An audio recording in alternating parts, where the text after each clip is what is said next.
Oh, that's right, Alienware. Some of the best machines out there on the market that you can get. And I do say, the streaming thing is actually legitimate. For those of you who don't understand like how streaming works, it takes a lot of your processing power. Video games typically then pull on your graphics card and things like that.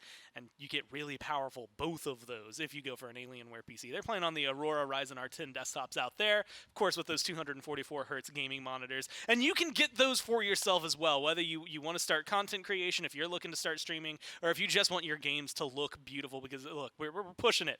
Every year, every new game, all things graphics really push the edge of it. So make sure that you go out there and get your own. Go to SMITEGame.com/Alienware. Use code AWSMITE09 to get some discounts out there and power up your gaming potential with Alienware. Of course, follow them on their socials at Alienware on Instagram and Twitter, and go to AlienwareArena.com for giveaways and more to join their global community. So thank you to Alienware, and thank you to Trelly, who's sitting on the desk with me right here as we get into the Warriors behind you, Kings, who are behind me, taking each other on and seeing, well, who's going to be able to come out on top. Now, for those of you who are watching, Kings are going to be first place pretty much no matter what. Oh, yeah. So that one's solidified. They're not worried necessarily about their standings here. Maybe just ending the phase on a good note. Because if you look at the schedule, you will notice we are down in the bottom two on 7:31 there for the Sunday. Still all 2-0s. All 2-0s. And not only that, the last two sets now of phase number 2. That feels weird to say. Time flies, as it turns out. And so here we are watching this. Now the Warriors, Trelly, as they take on the Kings here, I believe, if I remember correctly, after the last set, this is a 5th versus 1st matchup. The Kings have been indomitable for the most part. I mean, a couple of teams have taken them down, Levi's being one of them, a couple of bumps in the road otherwise. Scarabs, prior to the roster changes, but besides that, put that in, yeah, that's it. Those are the two, as it turns out. We'll see if the Warriors can maybe add their name to that very, very, very short list of teams and times that the Kings have been able to fall down. But that's where we have to zoom in. And it's looking, at the Kings a little bit later, how fantastic they've been playing, but the Warriors immediately. And more so, they haven't had the most solid last couple of weeks. I think that's the way I would put it as well. I was going to say it's a nice way to put it, but that's just a good way to put it. They haven't been on top of their game, so to speak. Yeah. It's just been a rough couple of matchups for them, falling to the Valkyries and then coming off a loss as well. They would love to just come out of the gate swinging and take down the first. I mean, you know what? Never mind. I think they're looking fine. I was going to say this might be weighing on them, but Cuvo's dancing in the booth. He seems to be having a good time. When they come in and they get their ping pong out, Cuvo's going to feel good no matter what. Yeah, I see all smiles around. Cuvo was showing his dance moves. So at that point, right, I think the rest of the team probably having high mentals. Point being, they would love to come out of the gates swinging. This is sort of the leaving the gates, though, right? This is the end of the phase. So they would love to leave the phase on a great note, take down the number 1 seed on their way out, and just show that that's sort of the style that they can play. Well, that's the thing, looking at this team, the way they play. Of course, someone missing from the booth, and it should be very notable, it's Neil, who would typically be right there next to the fantastic player, again, when it comes down to it. I actually think important in this matchup because of the play that we've been seeing out of Genetics. But it feels as though, and again, maybe it's the link between the support and the jungle. I think we've gotten a lot of really good plays from Neil lately. And it's always that conversation of the NeilMah passive, things like that come into play. Of course, I think those are in best of 5s, usually around world times when it gets truly activated. But I think the versatility that we're getting out of the duo lane, and very specifically out of support, has made things nice for the Warriors throughout this phase. Yeah, no doubt. If there is the Neil passive, he's waiting to turn it on. It's never one of those things you want to waste. You want to make sure it's when the going gets tough, that's when it comes out. But I think you're right. Incredibly consistent, and that's sort of what the Oni Warriors are looking for, right? Because at times when they are on top of their game, they're taking down just about anyone, and that's got to be what they're trying to replicate up into a matchup like this, trying to get their duo lane onto something consistent that they know that they can find some pressure on, and then use that to influence the map. Well, I'm excited to see what they have to offer for us today. I'm even more excited to talk to Neil himself, because he's standing by, ready for an interview. It's always just fun to talk to Neil, so no matter what, I anticipate at least a good time, maybe, hopefully. I'm going to ask you a question, though, that it feels like a tough one, but you're always a level-headed dude, so I figure you'll take it no problem. Not the best performance lately, right? You guys haven't been winning as much as I'm assuming you would like. And so what's the mentality like for the team right now? I mean, I feel like a lot of teams right now are slumping a bit like us. Like, the Titans don't look so good right now. The Dragons were slumping. Maybe still, we're slumping right now. I think it's just about just staying the course, you know? Like, you're going to be up and down throughout the year. Yeah. Obviously, like you said, we're not winning as much as we like to, but it's about the trend, right? We're still doing a lot of good things, but at the end of the day, we feel like we're beating ourselves a lot. So there's a lot of just trying to keep the mental up, especially heading into LAN. Just try and end on a high note and just make sure that we're on a hot streak when we come in. And so, you're looking at LAN already, I think, and a lot of the teams already are. Is there an important factor to you for like the end of the phase, for today to be a big win, or are you really just focused on Masters right now? I think with this set, it doesn't change too much in terms of standing, Yeah. so I don't think anyone's going to be too hung up on the result today, but it's just about just coming out and trying to give a good performance, because Masters is right around the corner, so it's just about trying to get some momentum, carry that into Masters, and then show what we have, because earlier this phase, earlier this year, we've been a top 3 team, and I think that we could have been placed even higher. But we've just been slumping a bit, like I said. So it's just about just trying to get hot at the right moment. Get the bounce back. Turn the corner, get a little speed. And you know what? It feels like maybe the open stretch is like right there for you it's guys. right there. We'll just have It's to always see right there. It's kind of that question, in this matchup specifically, you're going up against the Kings. 2 teams so far this phase have been able to beat them, and they only did it the first time or maybe the second time that they met, not both times. Do you think that you guys are capable of adding your name to that list, or is this going to be one where the Kings maybe they're too strong right now? Oh, yeah, we're definitely capable of beating anybody in the league. I think that the big thing that happens when we play is we often beat ourselves, picks and bans or otherwise. I'm sure a lot of teams will say that, but that's something we genuinely believe. But, yeah, they're a very solid team. They play very consistently, which is why they're the number 1 seed, right? They're always rock solid. They never really come out look flat or anything. So they're just a great team to end the phase on, just have a good challenge and go out there, have some fun, and hopefully squash them, get a little 2-0. Well, it sounds like it's going to be a fun set. I'm excited to watch. I'm sure, again, Warriors and Kings fans at home excited to see what you guys have to offer, what the opponent has. So good luck in your games, man. Thanks for your time. Thanks. It's always fun getting to hang out with the Warriors, man. And again, that one can be legitimately said. They just come in. Yeah. They'll play ping pong for a little while. You'll be hanging out for them. They'll finish their set, and guess what? They're going to be out there playing some ping pong. Someone's going to be in here doing a post-game interview, and the rest of them are going to be just playing it up. Trying to figure out who's going to beat who. I don't know what the record is. Dardez is the best. That's all I know I for should sure. have asked him about the ping pong. Yeah, we've asked. I think we asked Chuckles, and they all agree Dardez is just unstoppable. I've seen his technique. I don't understand how he makes the ball move like that. Well, look, we'll say maybe that's what the problem. Maybe they're focused too much on their ping pong tech here. They need to pull it back in. They're going to be going up against the Camelot Kings, though, on the other side, a team. Again, that is just been a reckoning in terms of the league so far. Again, 2 teams individually have been able to beat them, but not both times they played. And Neil said it best. I mean, they're just too damn consistent, Charlie. They're so strong. Yeah, that is a good way to look at things. I mean, the Camelot Kings always know how their farm is going to be, and I think that's one of the most important things in SMITE in the early, so it's hard to translate that into the late-game team fights. If, your big brain genetics is not on point, the team crumbles, and he's always on point. That's why they're never crumbling, right? As you said, losing twice, but beating those teams also in somewhere in the same phase. So, they just have looked such a solid force. And I think Neil had a good highlight about it, where it's like, this is a good game to end the set on to gauge where we are, because they have been looking so solid throughout the set. So at the very least, we're going to use this as a gauge as to where we are. I know I had seen that play before, but it just now registered to me how nuts it is that he's dodging autos to keep his blink relic active so he can go over the wall to get that. I mean, that's just, look, if you're talking about good support plays, you don't have to look further. Like, if you're going to start at the top of the list, you really don't have to look much further than genetics. I think you're going to consistently get those. Yeah, there was that play. And again, it's just the way that it works out for them has been amazing. A lot of this is Cabrakan. That one was a beautiful wall, again, blocking off some dashes in from the Pele. But I think when you get the Ymir, you can talk about the Yemoja, we can talk about the Terra, we can talk about a Xing Qin, we can talk about... Click the Guardian tab, we can talk about it. Click some of the Warrior tab, we can talk about it.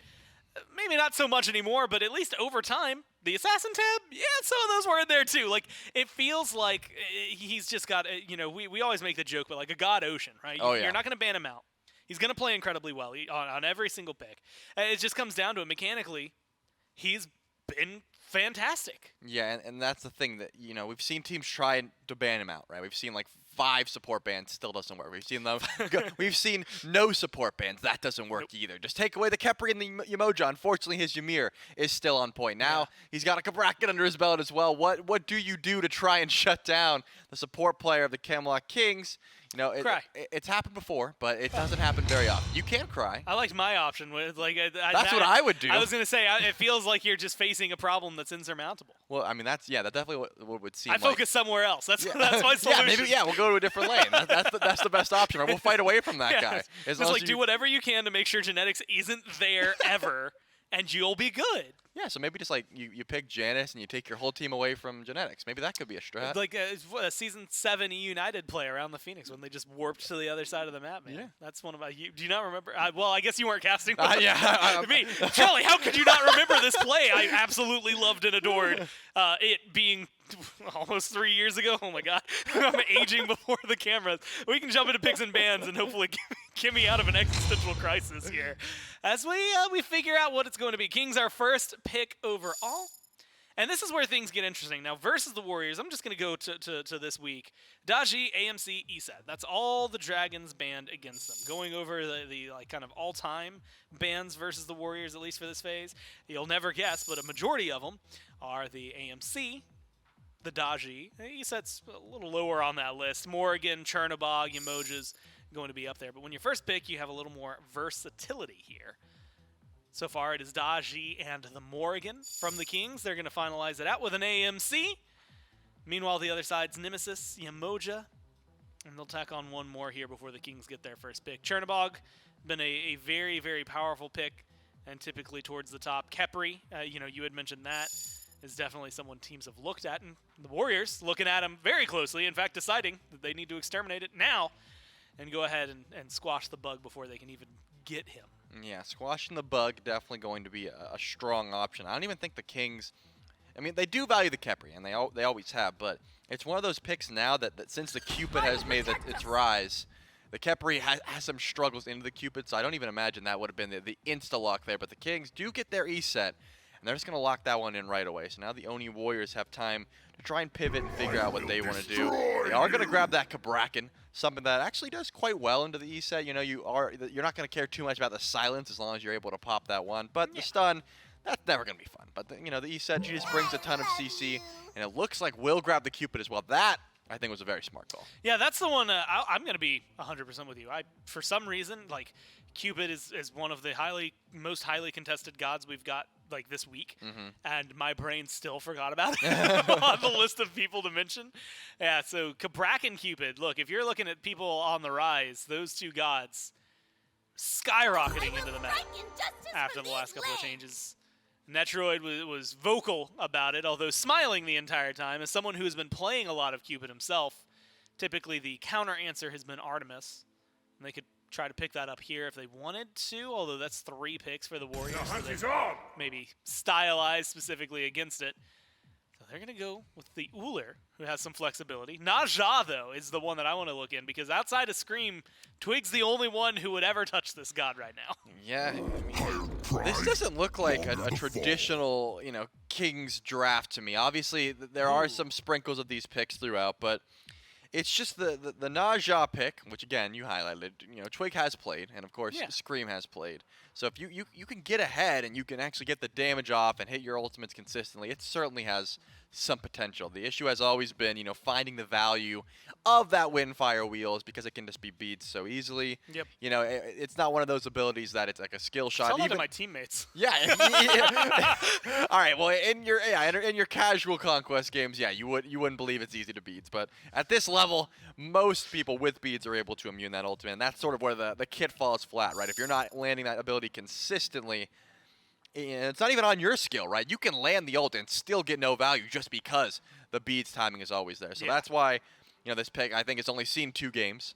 And now we're going to get to see CaptainTwig's hands at it once again in this phase. And, this one's going out on a thin branch here, like enough that I'm not sure it's going to support my full weight. So but it's not, between the E-set, we've seen go mid, and lately more mid than support, but it's been played support this year. Naja, while the the times we've seen it this year, it's been Twig and Scream, has been a support. It's one of those things of due diligence.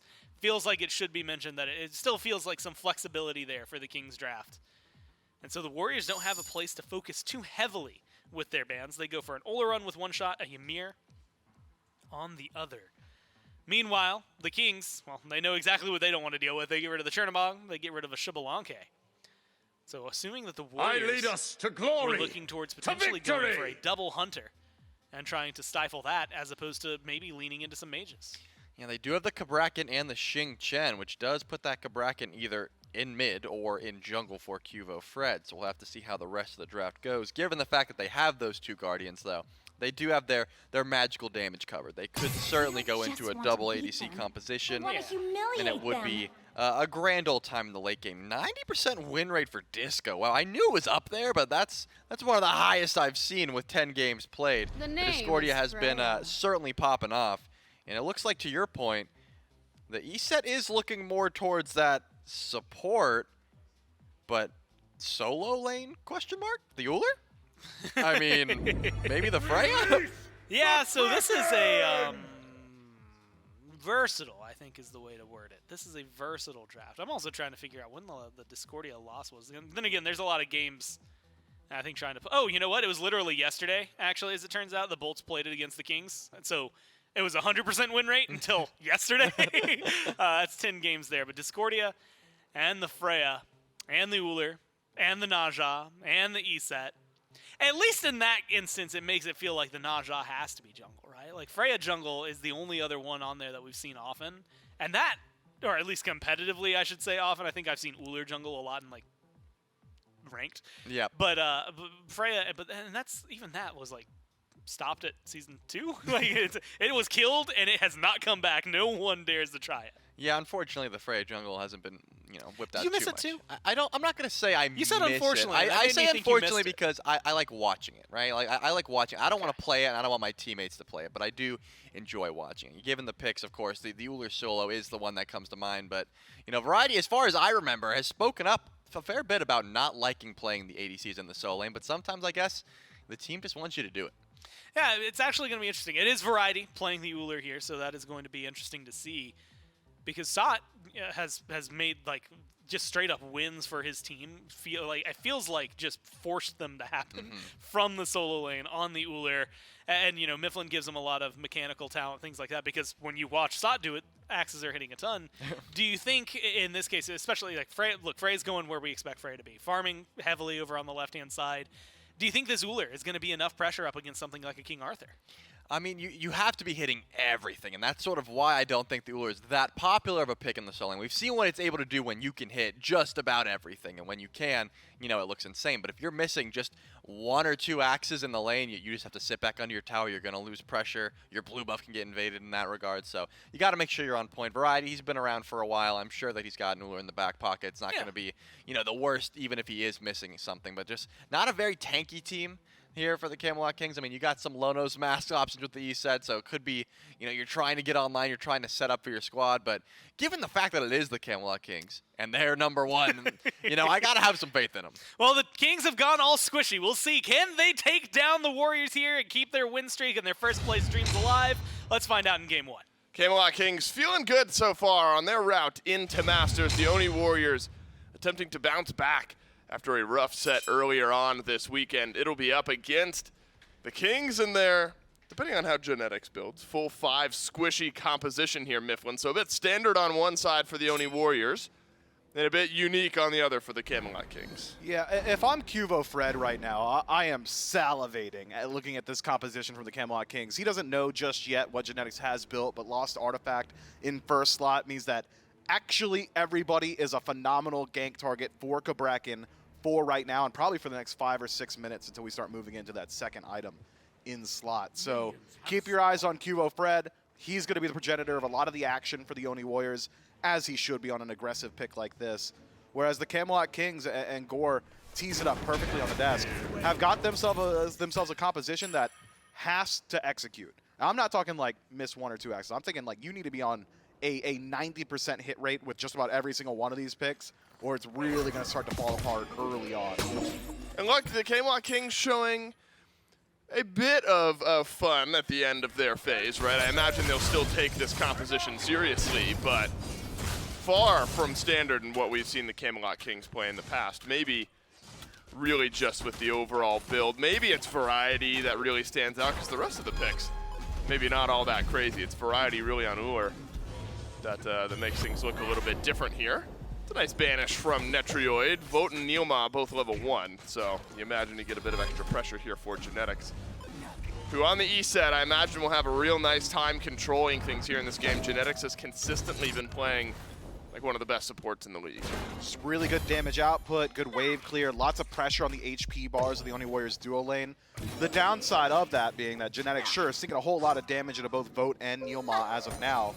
Both Vote and NeilMah have got really good sustain for themselves. NeilMah through the HP 5, afforded to him by Xing Shen's passive, and Vote just has an ability that heals, and if you're healing your ally, it doesn't cost anything. Actually gives you a little bit extra mana when all 3 of those hearts are picked up by anyone besides the Cupid. So, sure, you should expect the Camelot Kings to get a good deal of kill pressure early on, but once we start to get to levels 5, 6, I expect the Oni Warriors to turn around that lane. Do look for QvoFred, though, as you've mentioned, to get active early on in this game. So level 3, but does have the blink. And I think I still have to be over here on the right side of the map, where Variety playing the Ullr up against Nika on King Arthur. King Arthur myth has roared back into the meta as maybe the most dominating solo laner of this last week. But in a scenario where Variety, to your earlier point, is hitting most things, could be a comfortable lane for the Camelot Kings. Though some gank potential on the flip side here. CaptainTwig, so you got to look at on the Naja myth. And you were maybe vocalizing to me that solo lane might have felt all right for this Naja, but not sold yet on the jungle. Yeah, I think Naja in the jungle is fine. Right. Blanket statement, Naja jungle, okay, it works. Right. He's got clear AoE autos, phenomenal ganks. But with this composition, what's the follow-up? Is it Genetics' ultimate? If that's the case, that's really going to limit Genetics' build. If you want him to be the primary burst damage off landing from Windfire Wheels, we'll take away the opportunity to move in towards some of those more defensive items. You'd want a bit more damage from your support. BigManTingz, I suppose, could set up like the Strife, maybe a Golden Apple, but that's not the immediate burst that you'd hope for. So my primary concern is, what is Twig doing once that ultimate is down, and what are the Camelot Kings doing with that ultimate from the Naja? It'll be revealed as the game goes on, and that's not to say that there isn't a whole lot of damage on the Camelot Kings. When you're a penta squishy composition, you have the damage. I'm just not certain that it's like consistent, clean burst. There is some of that on the Oni Warrior side, though, on the Poseidon. A pick that has seen more play here in Season 9. Definitely have to be wary around objectives if you're the Camelot Kings. Stolen away by Dardez. QvoFred has reached level 5, has Blink, Variety. He's going to get taken low, but he'll leap away. And the unfortunate animation of QvoFred searching for the stun will never hit home. Yeah, had Nika gotten to that tower first, QvoFred likely would have kept up the dive there, but a bit too quick on the trigger finger with that blink. Puts him in the tower first, and well, Bracken, although pretty tanky, especially with that passive, can't do it just yet. Dardez, though, just does it on his own. BigManTingz knocked down for first blood. Well, there you go. That's level 5, an immediate cracking out from Dardez. An immediate first blood solo kill. Whoa! From Dardez onto BMT. Double stun from Nika. Turns around some damage. QvoFred doesn't have his walls. CaptainTwig had to use the ult. Now blue buff invade on the mind of the Oni Warriors with Dardez here. Man, just phenomenal beads from Nika. Can the blue buff invade be successful? Seems like Twig's hovering nearby. Wants to make sure that it at least keep the Oni Warriors guessing. May have cost them, though. Nika's gone back in. A silence out from Genetics, though, and the CC from the Kings just too good. And Nika thought he had a quick kill, but he'll immediately drop it. QvoFred takes the apple. And now the CDR is what's important. An axe, a strife, a spirit ball. All of it heads to QvoFred, and only one needed. The Camelot Kings answer back with 2 kills of their own. Yeah, that blue buff invade just took way too long from the Oni Warriors. They stick around for long enough for BigManTingz to respawn and walk over, get involved in that fight. Phenomenal rotation from Genetics as well to make sure that CaptainTwig doesn't fall down for sticking around. Nika nearly able to turn around that kill onto him. Does lose out on the beads, though, does Nika.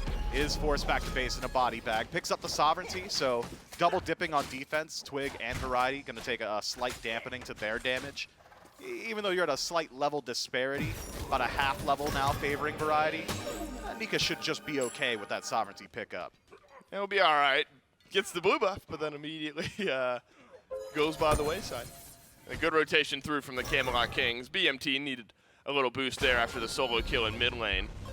It's going do more first item on the Discordia, so he gets some CDR and then a little bit of movement speed, some power as well. Both mid laners mirrored builds to start the game. But one of those two probably makes better use of the Doom Orb start, and I'd argue it's likely Dardez. So much movement speed in Poseidon's kit just already. Variety taking some damage. NeilMah hovering nearby. Is it going to be a true dive? Looks like it. Variety's got beads. Won't have to use them. Cracking down from Dardez, but doesn't get the damage he was hoping for near his own red buff. And that'll be an execute from CaptainTwig. The Camelot Kings starting to pick up the pace just a bit over the last couple of minutes. A blue buff on the King side of the jungle will respawn here. This will be an odd-numbered fight, and NeilMah correctly attempting to block out a steal from Variety. Yeah, imagine that does it. Oh, it does! Wow. So unlucky. Was that blind? I'm not sure there was even a ward on that side of the wall. Had to have seen something, but he's in trouble. Netrioid running towards Volt, and there is action all over the place here in this game, Myth. Valkyrie's Discretion counters out Fields of Love and Heart Bomb, and both ADCs will live. CaptainTwig caught out in the jungle, but nobody nearby, so NeilMah will let that one go. Catch and release from the Oni Warriors support. This has been a action-packed match. I've not even had a moment to collect my thoughts, and I'll get it back to you for the action. Yeah, that'll continue as CaptainTwig will be run down by QvoFred and the Oni Warriors, and now with their second kill, and that evens up the gold just a bit and gives QvoFred some farm time. He'll reach level 8, one ahead of CaptainTwig, so slightest of XP and gold leads for the Oni Warriors now as we ping-pong back and forth. The scrappy style of play, not what the Camelot Kings tend to lead towards. It's been all right for them at the onset here, but it's kept the Oni Warriors in the match. I'd argue it's the Camelot Kings who chose this pace, though. Sure. They are forcing action everywhere. That invade on the red buff from the Camelot Kings, a direct response to realizing the Oni Warriors were showing presence around Variety's blue. So, Variety still able to secure his own blue, miraculously. Blind hail of arrows over the wall.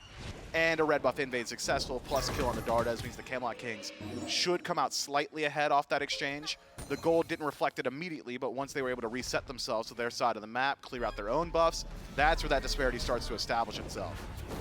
Now red buff invade from the Kings. It is relentless on both sides. No buff is safe. But Dardez and the Oni Warriors will pick up their own red buff. Are the Kings under some threat now? QvoFred with that blink in a split second can initiate a fight here. The walls could force Twig, Ting, some face plants out of the Camelot Kings. But instead, it's Twig who's ulting away from NeilMah here. Doesn't have beads, but does have help from Variety. Does not hit the axe. Spear Pong also no good onto NeilMah, who has Whirlwind of Rage and Steel, but damage out of QvoFred. Mitigated by Variety, and now the CC can roll. QvoFred dodges out the apple, but circle of protection from Genetics is enough. A double leap away from NeilMah, you'd think that would be enough as well, but Variety on one last tower shot, gobbled up by the Kraken. And the Oni Warriors answer back. Variety is playing with wild abandon right now. Every single one of his leaps in that exchange, I believe 3 total, were aggressive, just into the enemy, was sticking to QvoFred even after the damage output. Love to see Variety playing with that level of confidence. I saw the micro interaction as well between NeilMah and CaptainTwig. NeilMah actually blinks the sash. Twig tries the 180 ultimate him, does not connect it. The chase down was there immediately afterward. But yet again, the exchange, I believe, does favor the Camelot Kings because it takes place on the Oni Warriors side of the map. The Kings able to reset themselves afterward, clear out some of that neutral farm, and maintain their experience and gold advantage. Wonder how Genetics goes with his second item here. This will give us a good glimpse at how the Kings are feeling. He's gone Chronos Pennant first, which is relatively standard on mage-style supports. Camelot Kings will use some of that early pressure to pull the Gold Fury, but the positioning of the Oni Warriors tells you this one is for free, and so the objective-minded team, squishy composition or not, will remain objective-minded, and the Kings pull themselves a nice little gold lead on the back of the Gold Fury. Pyromancer being looked at by the Oni Warriors. If they pull it now, it would be a late start, but nobody from the Camelot Kings making that rotation. If I had to guess, the Kings are probably thinking the Oni Warriors had pulled it a long time ago. It seemed to me that CaptainTwig or even Variety could have both made a rotation in this one. Not by far, Will yeah. eventually fall down, and the Oni Warriors find their response. So the gold lead, about exactly where it was previously, with Greater Scorpion also going to the Warriors, should actually fully reset itself. Oni Warriors keeping their heads above water, treading water for now. But with this composition from the Camelot Kings, in the late game, sure, you're squishy, your initiation might be weak, but front lines could fall quick. Right back to the blue buff invid, though, go the Oni Warriors. Twig takes a nice chunk of damage, and the blue buff this time is stolen by the Oni Warriors, not able to be confirmed by Variety. Rotation out of mid, though, from BigManTingz. There's going to be a Discordia on the back end of this fight. Apple is on to NeilMah, who's already used the ultimate. The CC immunity gone. I'm wondering if Variety then makes the big difference here with Axe being no good. Sash is needed, and Sash hits, but NeilMah on the double jump stays alive. So much aggression with so few kills to remain at 4-3. That's exactly what the desk was talking about. These Uhl solo needs to land everything. Whiffs 2 auto attacks and the Axe. At any of those connected, that's just a kill immediately onto Neil. Still a TKO finds value in the Camelot Kings. With even a little bit of value, can do a good deal on the map. Tier 1 tower on right taken, and Dardez in mid. 1v1 between Dardez and Netrioid, but Valkyrie's discretion will avoid the Kraken, and Netrioid smacks Dardez on the jaw. And that'll be the 5th kill of the game for the Camelot Kings. And a nice solo kill over to Netrioid. Just what the doctor ordered for a Freya here. 12 minutes in, level 12, couple rings online. And Netrioid's feeling good. Look at Genetics' build as well. Shogun's Kasari in second slot. Not something you're used to seeing from your support, but with this composition, you'll find the value. Netrioid and Variety going to get a whole lot more attack speed. Even CaptainTwig going to be able to get involved as long as that E-set is nearby.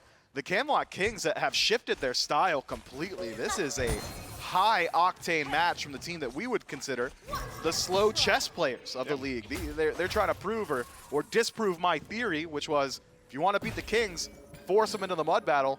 Seems like the Kings have chose this one for themselves. Sometimes happens on the last game of the phase for squads as they change things up a bit and just see what they can make work. Maybe that's the mindset of the Camelot Kings. Let's change up our draft strategy and see if a faster-paced game can still favor us. It is right now.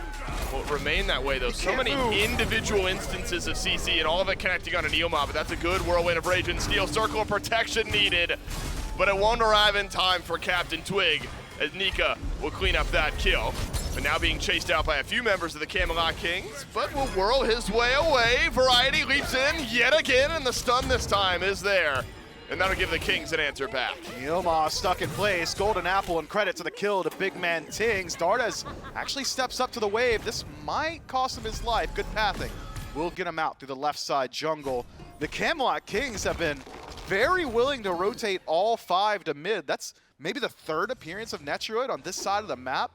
Won't net him too much with Pyromancer dead already. And in fact, actually lose out on a big bit of that map presence. Tier 1 tower over to Vote in the duo. Blows up the gold, but what'll happen here in this fight? We have 11 kills in 14 minutes between these two teams, not used to seeing it. Make it 12, could be 13 if the damage finds its way to Genetics or Dardez. And right now it is, but Dardez scurrying away. The do more movement speed, simply too much to keep track of, but Variety will hit his autos. Genetics does fall on the backside. A nice stun from QvoFred for the last bit of his mana. Sets up for an ultimate from CaptainTwig. And now the Kings have a second kill in this fight. 2 for 2 next to mid. It's so hard to break down the state of the game when the action is as constant as it has been. 15 kills in less minutes, 14 and a half on the board. Look, the Camelot Kings have clearly found at least a slight advantage, if I'm to believe the charts, insofar as gold. Experience, though, at this portion of the game, much more important. With the game remaining even, I suppose you almost have to favor the Oni Warriors because they have a much more standard composition come late game. Execution around objectives going to be much easier. Linear initiation from NeilMah should put pressure onto those beads from the Camelot Kings, but I'm not certain we're going to see a standard team fight this game if this pace continues. Yeah, I don't know if we will. On the flip side, man, what we've seen a lot of is just the single instances of lockdown from the Camelot Kings paying off in dividends. I mean, Spirit Ball, I guess technically AoE, so is Banish, so is Strife, but a lot of it connecting onto one target, then the Axe and the Sash, of course, between Variety and Twig. So one target has just been consistently locked down. So should be, and has been, some pressure on the beads of the Oni Warriors as well, with only QvoFred and Dardez having them actively available and ready to go. Now it's this next roundabout around the objectives that could be interesting. Dardez feeling a bit stronger with that Kraken. Genetics with the Circle of Protection.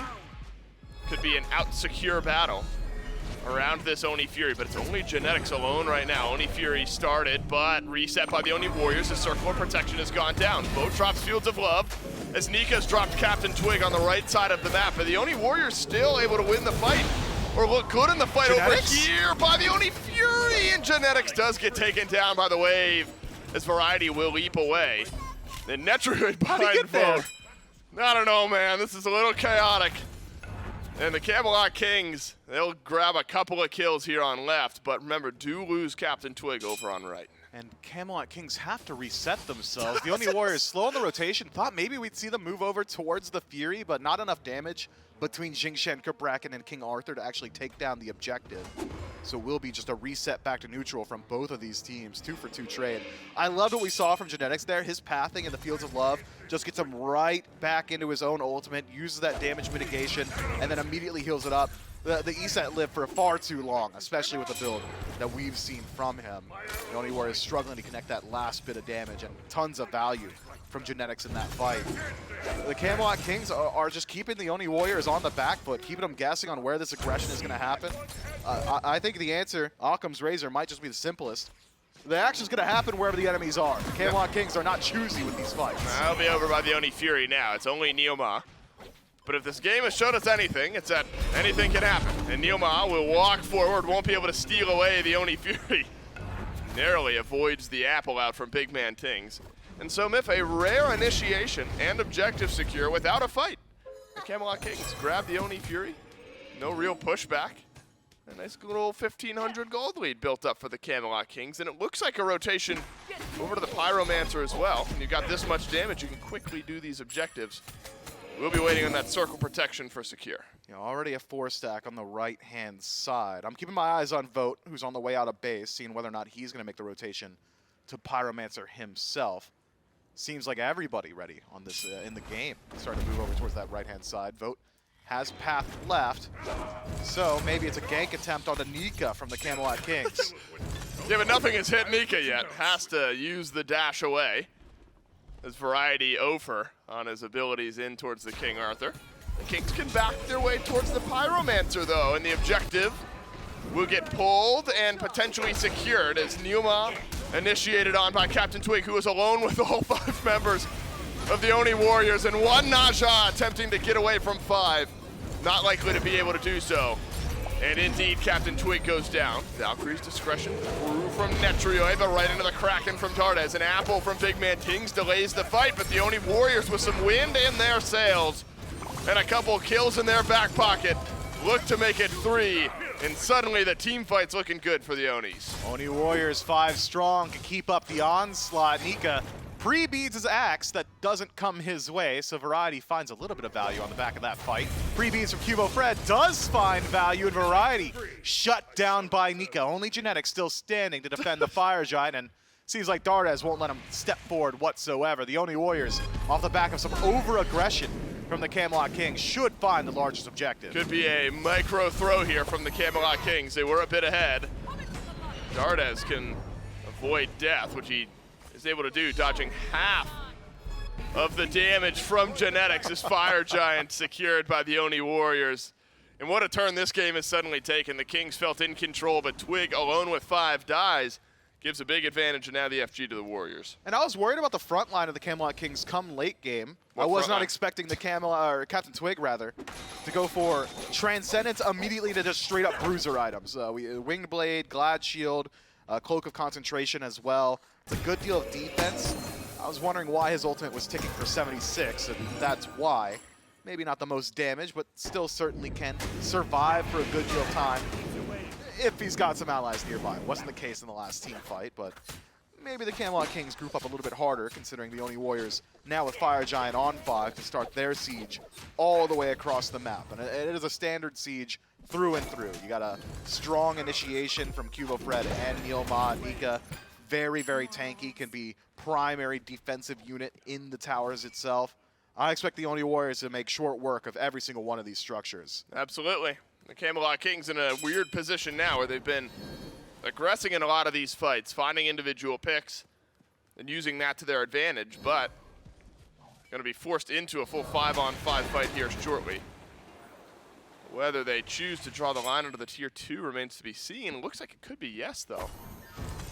The rest of the Kings do step forward.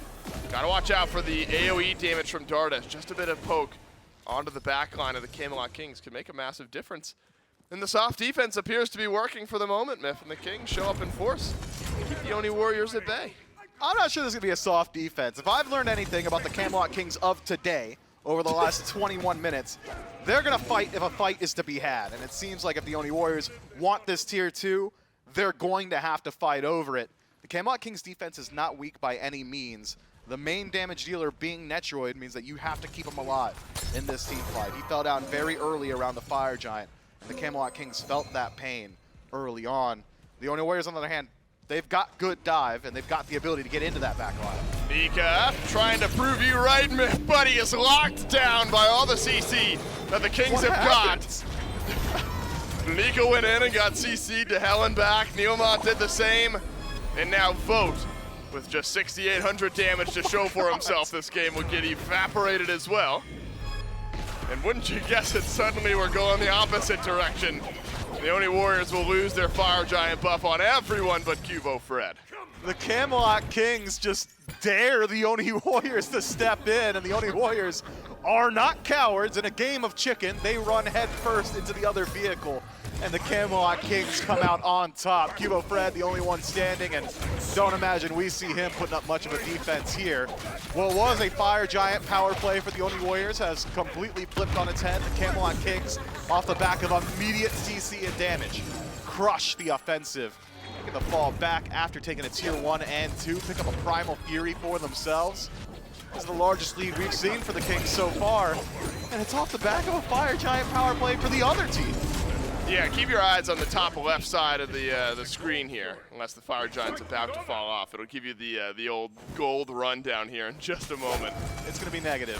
Oh, for sure, by like 4,000. All right, one more. 4,500 is what the Oni Warriors lost. Good math.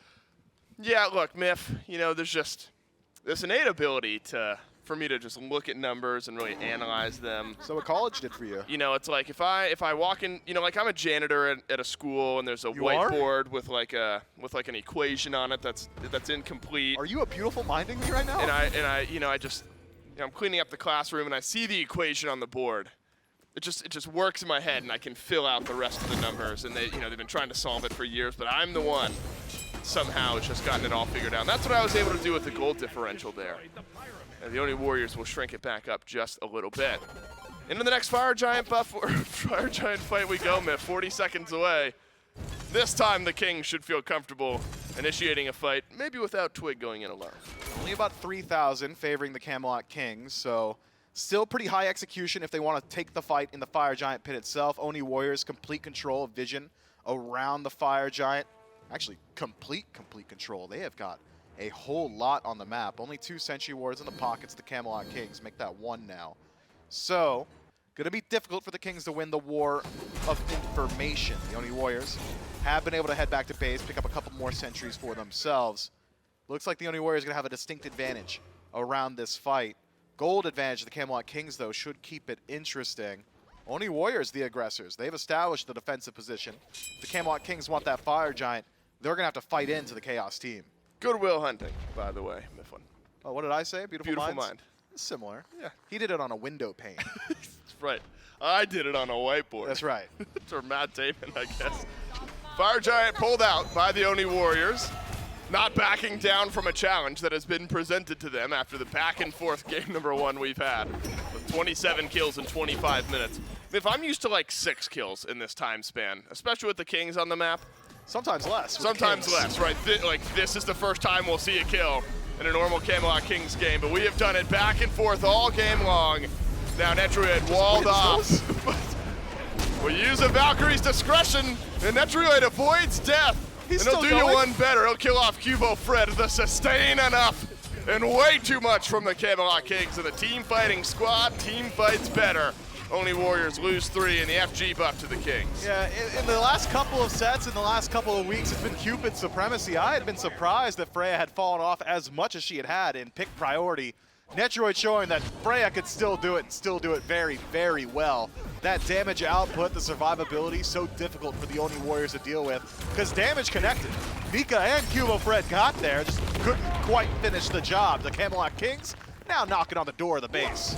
Yeah, I wonder how much the Kings can really get here. I mean, 20-second death timers on QvoFred and Nika. Over to mid, but there's a tier 2 tower in mid, so it's actually over to and back away from the Titan. The bait and switch from the Camelot Kings. I think wanted the mid Phoenix and then realized they actually still had a tier 2 tower that they had to deal with. I will give time to Nika and QvoFred to get back and respawn. So base defense opportunity from the Oni Warriors, but staring down a massive deficit, and all of that CC lockdown myth, rewinding to that fire giant fight, just makes such a difference. It stifles a lot of the initiation. It does. Can the Camelot Kings do a true siege, though? Who's going to be primary initiator? I suppose you want CaptainTwig in first? It's going to be pretty difficult for Genetics to be that tank.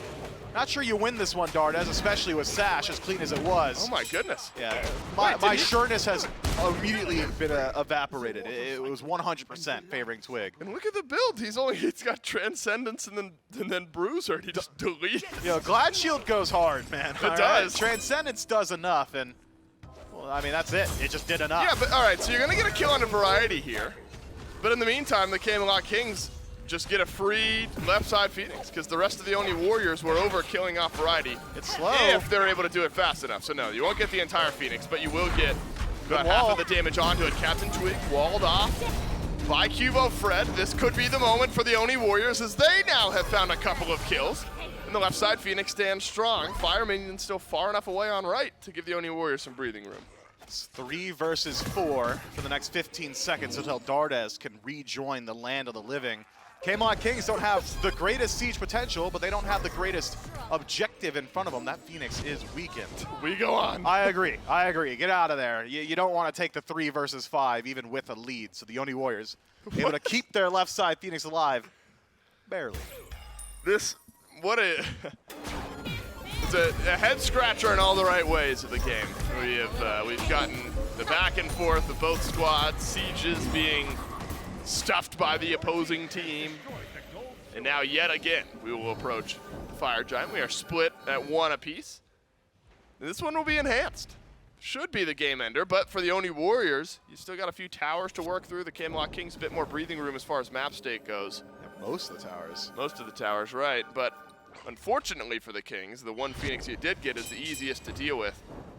With a minute left on the buff, though, and the Kings love to min-max every advantage. I wonder if you'll see one more tower, maybe one more Phoenix siege for the squad. Yeah, I think Variety just found his target. Dardez shows himself on the map, starts his back, and stops it, but Variety does not connect that damage. If Axe connects there, Dardez at least loses the bees, and if he's sleeping on himself, he's got the shop open, probably loses his life. No one actually does that, right? No, surely not. Not at the top level of play. No, not backing with the shop open. No, not against the first seed in the SPL. No chance. 0%. Maybe 1%. All right, chances are low. Never Could 0. be like 5%. Variety, oh my goodness. God. Variety, now he gets deleted by Dardez as the Oni Warriors have found a pick onto a priority target. Netrioid on a killing spree though. The Freya is fully wound up. Now running away from NeilMah. Variety, or Netrioid rather, doesn't have beads. He will get killed off by the Oni Warriors. And now the Onis with a couple of kills, but it gets traded back by CaptainTwig on the vote. Now Nika with another. And suddenly it's Twig and BigManTingz, the last two alive from the Camelot Kings. And the dodge out from Twig will delay things. Ooh. Maybe delays no further. Dardez so speedy. The Whirlpool slow. Will slow down this chase just a bit. Turn it, Twig. Sash him. You think he can? Oh, for sure. Oh, he did it. He turned it. He got a kill onto Dardez. Is he going to get away too? Probably. Because he's just now faster than Nika. Nice play from CaptainTwig with the turnaround. Actually, a nice staggered out kill as well. 50 seconds on Dardez. BigManTingz, ever the objective-minded player, will try his best to take out this right side bird. Nika not headed back to base just yet. Can he do it? He might just kill NeilMah. Oh no, the apple. What's he gonna ricochet to Neil? He Okay. does kill NeilMah, and then he kicks a Phoenix. Bro, my head hurts. From all the math I've been doing on whiteboards, it just hurts so bad. My tummy hurts. The trebuchet in mid that will drop. BigManTingz will call it worth. You get a kill and the right side Phoenix. But he is now gone for 40 seconds. NeilMah gone for 30. And an enhanced fire giant stands strong. I was going to say both teams probably wait for their teammates, but given the pace of this game, yeah, right. We're going to just start it up immediately. Nika right behind that wall. Could be in some trouble here if the Camelot Kings spot him out. Does have some allies nearby now, so should have the backup. BigManTingz a long way from respawning, so he's not getting this one. Circle of protection, that's good enough for the Camelot Kings. And the enhanced FG to the order side, but a team fight after the fact. Boat drops Fields of Love. Kraken on a Twig doesn't do much. And the pushback from Dardez for a bit of peel. And now suddenly the enhanced fire giant siege is going to get delayed because the Kings get it, but not on Tings, and immediately lose Twig. The Oni Warriors have at least found one pick. 3 retreating members of the Camelot Kings might get slowed by QvoFred. He face plants into the Spirit Ball, the 24th kill of the game to the Camelot Kings. The analysis of that little flub is that Freya does a whole lot of damage, and QvoFred did not have a whole lot of respect for it. Ooh. Immediately shut Is down. Genetics going to get Bobble? Oh, maybe. Finally? Our first bobble? We talked to pros about how it could happen like late in games. Does Not he an even item. have enough CDR to like get the value from it? I don't know. Because we've seen players start with that tier 2 item anyway. I'm thinking he's going to get it if the game goes long enough. Well, at this rate, Miff, it is, because we're going to go back and forth. But Netrioid, an absolute minigun of a Freya right now. Burns down Nika, but Dardez trades out onto Variety. Then Netrioid untouched, but the Fields of Love at his feet allow him to box out with Vote. Genetics gets the kill onto Dardez. Only NeilMah and Vote left alive for the Oni Warriors. A banish from Netrioid will slow down the Xing, but slow down not to a full stop. So now right and center Phoenix taken by the Camelot Kings. Enhanced Fire Giant only on 2. Fortunately, 1 your ADC. Unfortunately, your ADC is not a hunter, so not the best siege potential. I'm thinking A Goodwill the Camelot hunter? Kings should be able to move over towards that left side Phoenix. Genetics resustaining pretty quickly. BigManTingz the exact same. And CaptainTwig not exactly on the way, actually on the opposite side of the map for some reason. Maybe just hunted for some more kills. Wants to clean up that KDA. Hunting for some more goodwill. That's right. Kings will send 3 members of their team to the left side bird. We are 46 kills into a 33-minute game. A bloodbath of a game 1 between these 2 squads. I haven't seen many smiles, though. I've still seen a lot of, like, very... They're hating every second of this, too. Right. That hasn't seemed like a standard... We're having fun 46 kills. It's Take us through. Let's see if we can find a smile on these guys. Variety! Oh, let's go. Variety's loving Variety's it. got a smile. Variety's always got a bit of a smirk, though. And when he's playing... Is it a smile or is it a smirk, you think? That was a genuine smile. Okay. Dardez, absolutely not. BigManTingz absent. Yeah. Neil and Genetics, the support's not there. It is upgraded from Support Genetics. is so stressful, man. I don't imagine we'll ever see those guys smiling in game. No. Brow furrowed for QvoFred. My man is not happy with the pacing. I mean, Cuvo has had a rough game on the Cabrakan. 369. Wait. I can't finish that line. It is Bobble. It is Bobble for Genetics. So We get to see it, Myth, but I don't know if we're. I'm sad the data pool we're gonna get on it is so small. Chronos Pendant, Bobble, 20%. I think he's at 50. Yeah, he's getting close. At any rate, we'll see how spammy Genetics looks. Might not get a real good look at it though, as damage connects from Netrioid, and a whole lot of it as NeilMah drops down from the ultimate of CaptainTwig, and big damage out from the Kings. And that'll seal the deal on this game. 49, maybe 50 kills into a 35-minute game. One more, come on, guys. Yeah, come on, somebody's got to do it. Maybe it's Nika. Maybe it's Variety who dies. I don't care who dies. I just want better one more not be the kill. Titan. It could be Netrioid. Okay. There we go. 50 kills into a 35-minute game. That'll give 51? the Camelot Kings the win here in game 1. Clean play from the. What do you say about a match like that? That was. But there were 51 kills in 35 minutes. Look, there we go. Yeah, emphatic performance from Okay, CaptainTwig that tells there. us what we need to know. They were Okay. shot calling in game. The joking overemphasis on excitement is, I think that gives you a bit more of a glimpse into exactly what happened there. Yeah, the Camelot Break Kings, it down, Myth. They're trying their best to diversify their portfolio. Okay, And that's important they've nowadays got high in this APR economy. for sure. Like Yep. before, it was like, okay, we're only making our money. Wait, from, they've like, got high slow, APR? Long game. Don't you- Which one's better? I don't think you want. Isn't high APR like super high, What like does it interest? stand for? Annual something something. Well, interest is good if it's off your investment, right? So they want high APR, assuming that they're the ones like doing it. You've heard it here. High APR is the way to go. Game number 1 over to the Camelot Kings. Game number 2 coming up next.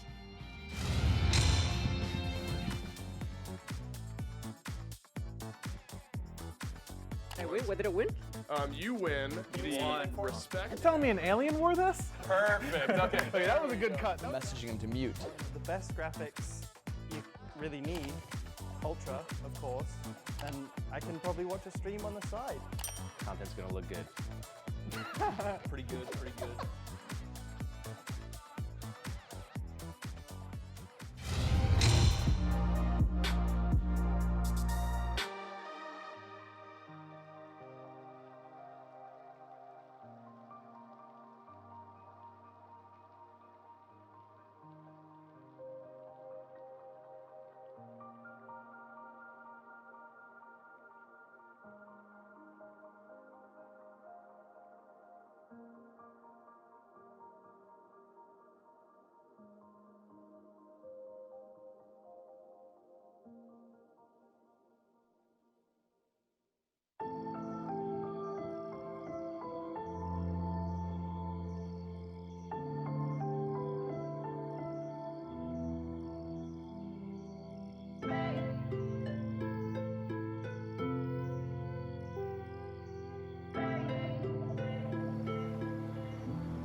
a 51 kill count game. The Kings take their win 1-0 here for game number 1. And the only reason that their computers are able to keep up with all the action that was going in there was Alienware PCs, Shelly. And so you got to remember that one. But of course, this is the SPL.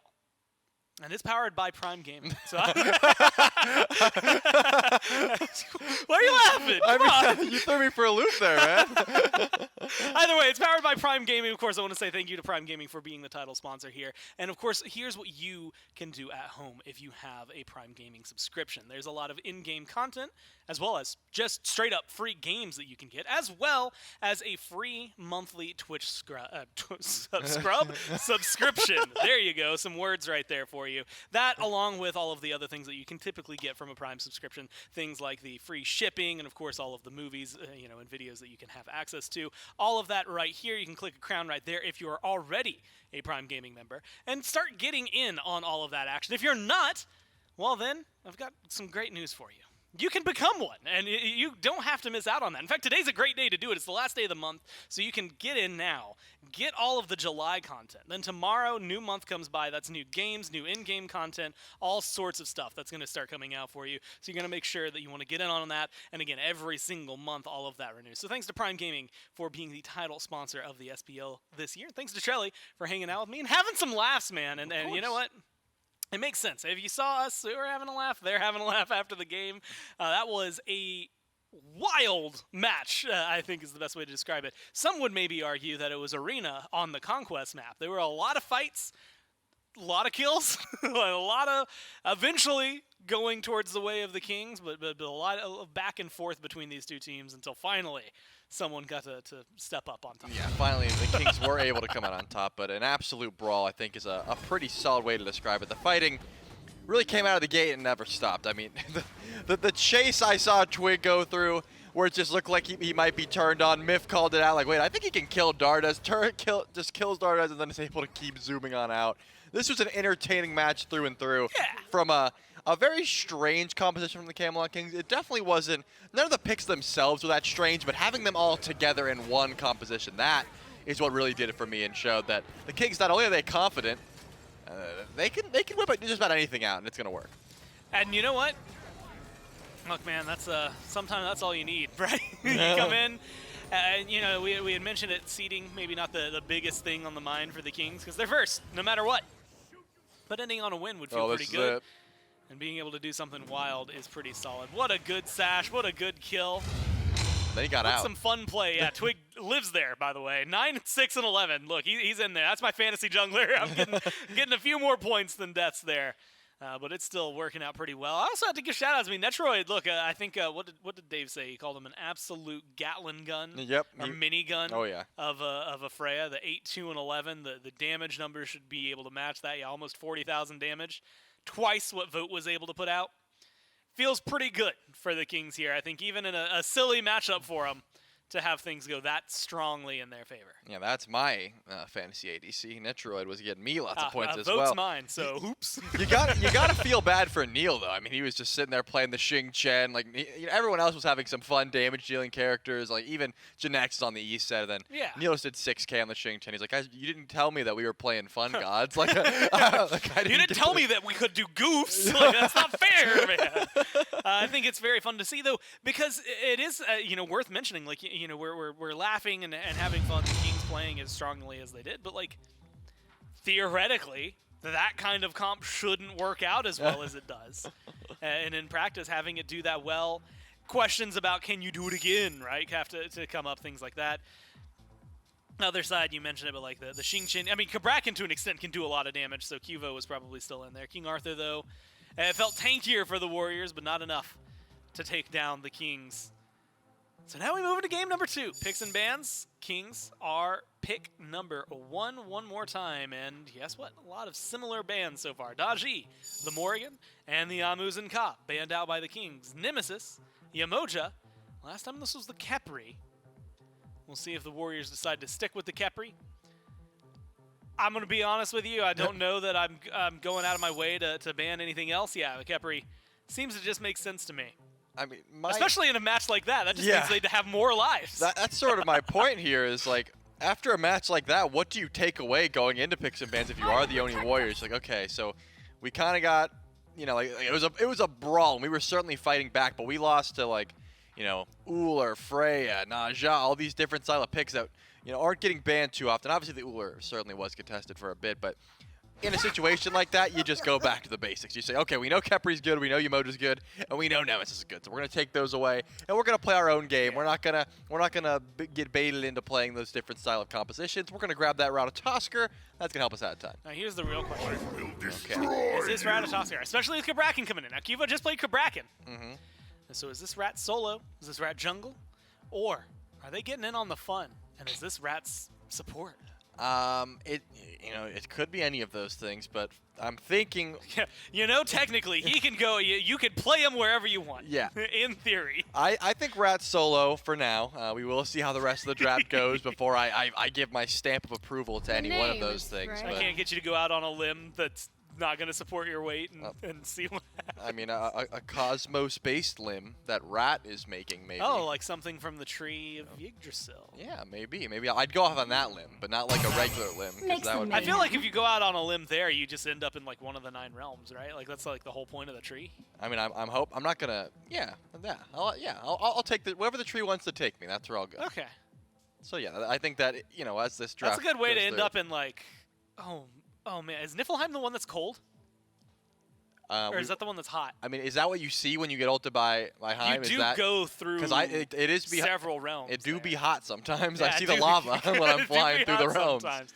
Well, like, because there's Midgard, there's Asgard, there's Niflheim, and then a whole bunch. We had this at one point during an SEC broadcast. I could probably try to find it in there. I'd have to like look. I think Billy sent it, so it'd be a long, but it was like months ago. So what I'm saying is go to youtube.com/SmiteVod and watch some of the SCC broadcasts where we, for some reason, we're talking about all of the Asgardian realms from Norse mythology. And right now, tune in to see if we can get anywhere near as many kills in game number 2. Discordia gets locked in alongside the Chiron here for the Warriors. And Chiron's been pretty flexible, Trelly. So it's someone who can still technically go mid, although we've been seeing it more in that duo lane as of late. Yeah, unfortunately, I really wanted to see, you know, where the Rat and the Cabrakan would be going, but the Chiron doesn't tell me too much just yet. Looking at the bans, the Kings aren't too sure about that Chiron going over to the duo lane, so they are going to throw up a side ban out, which I guess works both ways. So, you know, it doesn't matter where that Chiron goes. You still get some value out of banning that Poseidon. It's just more often than not, Vote is playing that Poseidon in the duo lane. So if that is going to be the call, looks like the Oni Warriors will put some respect over to that Naja, and they're going to ban that one away. So CaptainTwig is going to have to pick something different this time around. He's not going to have some great escapes or great windfire wheels hit this time. And just the Ola run. So some magical ADCs taken away, I think, by the Kings. Definitely a smart pick. You know, Trelly, and again, maybe I'm getting a little too off topic. I'll make sure to rein it in here. But it is a little weird to me. Why Asgard and Midgard and everything else is a Heim? Like, why didn't we get to be a Heim? This is a sincere concern, and we're going to continue this discussion the minute this test gets done. For now, we're going to focus instead on all of this. Myths, you're looking at my laptop. Do you want to see the realms? Because here it is. Oh, okay. You were just looking at my spreadsheet. Yeah, so you can see Jotunheim. Jotunheim, like Jotun's Wrath. Mm-hmm. There you go. That's how you tie it all together. We're in SMITE, baby. Chang'e locked in for the Warriors. Now, this is something that, you know what? I can say this about the last 2 years. The Valkyries are pretty much the only team that was playing it. Last year it was Zeros. This year it's Aquarius. And, well, man, usually a solo laner. And if we've seen her, although mid lane, again, as needs to be mentioned last year. How are you feeling about the Chang'e? I mean, this is still a pick that I need to wait until we see this last god before I can start putting these characters where I believe. Okay, so let me break it down with what we have. Let's break it down. Okay, Rat solo, Cabrakan jungle, Chiron either mid. Yeah, let's go Chiron ADC, Chang'e mid. That's what it seems like. And that's again, a good feel. yeah, the Chiron, or the Chang'e mid, I think, is actually super solid. The full damage Chang'e, the Staff of Mirrodin actually works quite well, and I think that she does have that potential. We just haven't seen it used in the SPL because, you know, not so great early. It takes a bit to get online. Again, I'm going to hold on until that last pick does go through where we can figure that out. But we do see some picks from the Kings. Yeah, Osiris, Lancelot. I mean, Lancelot, look, was solo yesterday when they played it. The Osiris has been fitting in the jungle. There's a little bit of flexibility between the two, though. They can tag in and out depending on where they want to go. Yeah, I do think the Lancelot jungle has been more interesting to watch because in that solo lane, he doesn't get to really, use the horse as much as you'd expect. You want to see him traverse the map and go as quickly as possible, but, sometimes he just sits in lane with the horse and it's not as cool. So I want to see the jungle just because I want to see more movement and more use of mobility.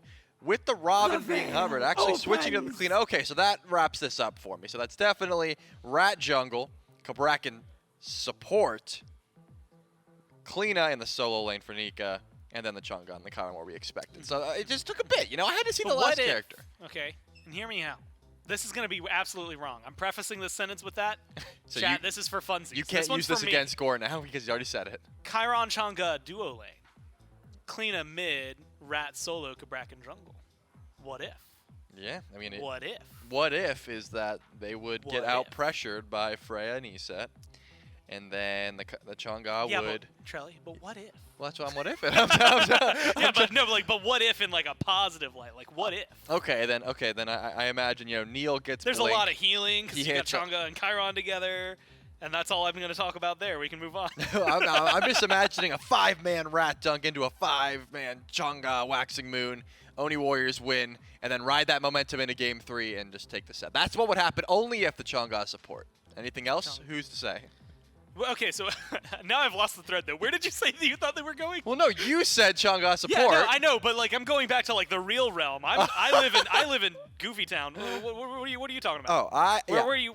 I said Rat jungle, Cabrakan support, Cab support, Chiron duo with the Cab support, Chang'e mid, and Cliodhna then Nika solo. on the Cliodhna. Yes. So we haven't seen Cliodhna in a while. You know what? Screw talking about the rest and where they're going. Why Cliodhna? Yeah, I mean, where's it come from? We had all the solo laners in studio, and I did ask that because I'm like, I still think Cliodhna's pretty good, and they were all like, well, you have to commit to full damage to do damage, or you have to commit to full tank and to be tanky enough to survive, and you can't do damage. So it's like you used to be able to build hybrid, and you could solo the carries and be too tanky. Not the case anymore. She receives some nerfs.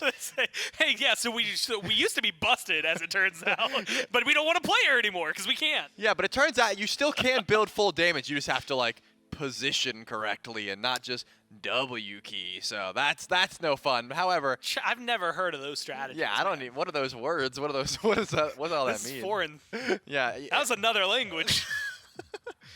I mean, Nika knows how to position on the Cliodhna, even if it's full damage, even if it's hybrid. I'm sure he'll be able to find that success. Oh, but if it's hybrid, then now he won't. Before it was could kill him and survive. Now it's won't do enough damage or survive. We'll see where it ends up and what happens in this game. Because Game 1 was a treat.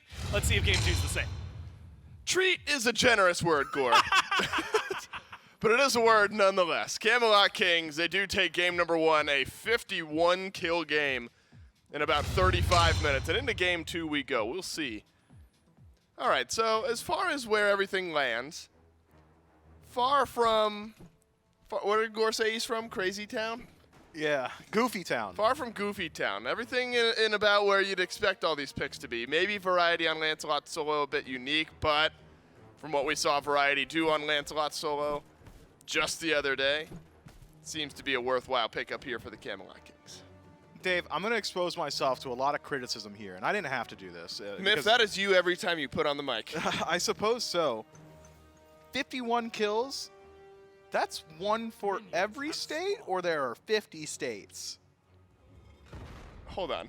You don't know either? No, I'm making sure Uh-huh. that you're actually asking me this. There are 50 states. There are 50 states. Not 51. There are 50 states in the United States. Why am I thinking 51? Cuba. We like own Cuba, right? Why are you laughing at me? Oh, God. What do we own, Guatemala? We own one of those islands. Miff. Like the U.S., like Virgin Islands? Like we have territories. I thought that like Cuba was like one of our districts. Oh, my God. Don't we own them? All right. Miff, you're opening yourself up to criticism from, like, the Cuban government at this point. Well, the American government, surely. They're going to be like, wait, that's a good idea. That's your fault. That's all you, Miff. Yo, my bad, Cuba. All right, so what was that bit that there were 1 kill for every state? Well, I don't know. I always thought that like we were missing a star on the flag for some reason. There's something to that. Myth, the U.S. education system has failed you. Well, not just me. Surely, And me. Yeah. I'm going to deal with it right now. Your mind is maybe your heart's in the right place. Myth. Always. But no, there are 50 Of course. United States. And so there was one more kill than we have states in game number Unless one. you want to count Cuba. Which I don't, because there's not even an argument to be made. Anyway, let's Isn't talk. Guantanamo Bay in Cuba? Or is that in Guatemala? Myth. No, that's off like. No, okay. All right, let's talk about SMITE. Yes, please. For just a minute, let's chat about some SMITE, then we can get back to it at some point eventually. The Oni Warriors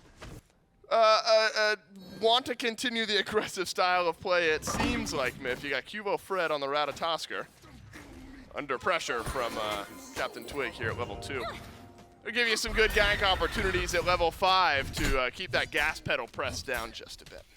And it seems like he should tick over to level 5 first. A good deal of aggression from CaptainTwig in the jungle as he's trying to steal away those camps, unsuccessful.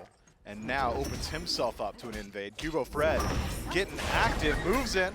Blue buff invade seems unsuccessful, I believe. Or maybe it does work out. Nobody moving back. Variety gonna lose out on some of that mana sustain and CDR. We're just getting aggressive all the way across the map, it would seem. Wow. You're right. There's 51 states. No. Oh. Guantanamo Bay is in Cuba. You were And right about so that. we do own Cuba. I still don't think that's right. You were right about Guantanamo. Have I just, like, ripped you for not knowing things and then suddenly it's me who's wrong? That's entirely possible. I'm pretty sure they're one of our districts, man. I still think... I remember there was like a All right. big battle in the judicial system about whether or not they wanted to become states. You know what's unlucky for CaptainTwig is that they could vote. he has been roaming around trying to invade the jungle of QvoFred this entire time and has already fallen 2 levels behind. And so the Osiris jungle Myth that you want to get active Stop trying to early. bury me, bro. I'm getting censored. Oh, Lord help me. So the Osiris jungle that wants to get active early is attempted to find invades, but instead has only found an XP differential and doesn't have blink. It'll slow down some of the early game here for the Camelot Kings. Should, but Twig will be able to head back to base pretty shortly if he wants to, and he's really worried about some of the experience gap. Could just go towards Golden Blade in that first slot, and there's really not much a Ratatoskr can do to keep up in jungle farm with an Osiris cleave autos plus Golden Blade.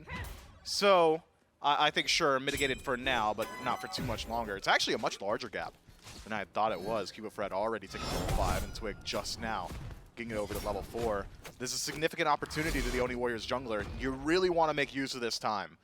Just get up in the air and get active, and it seems like a pretty good opportunity now in the duo.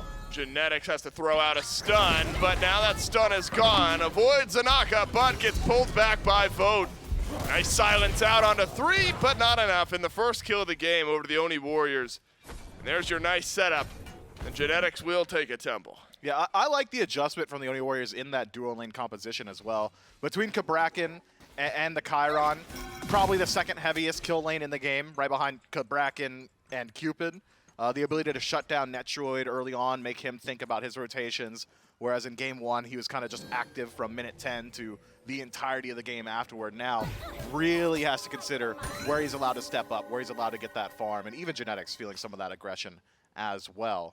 Already, QvoFred getting involved too, so that's exactly what we had called for. And we're still waiting on a level 5 from CaptainTwig. Pretty poor pacing from the Osiris so far.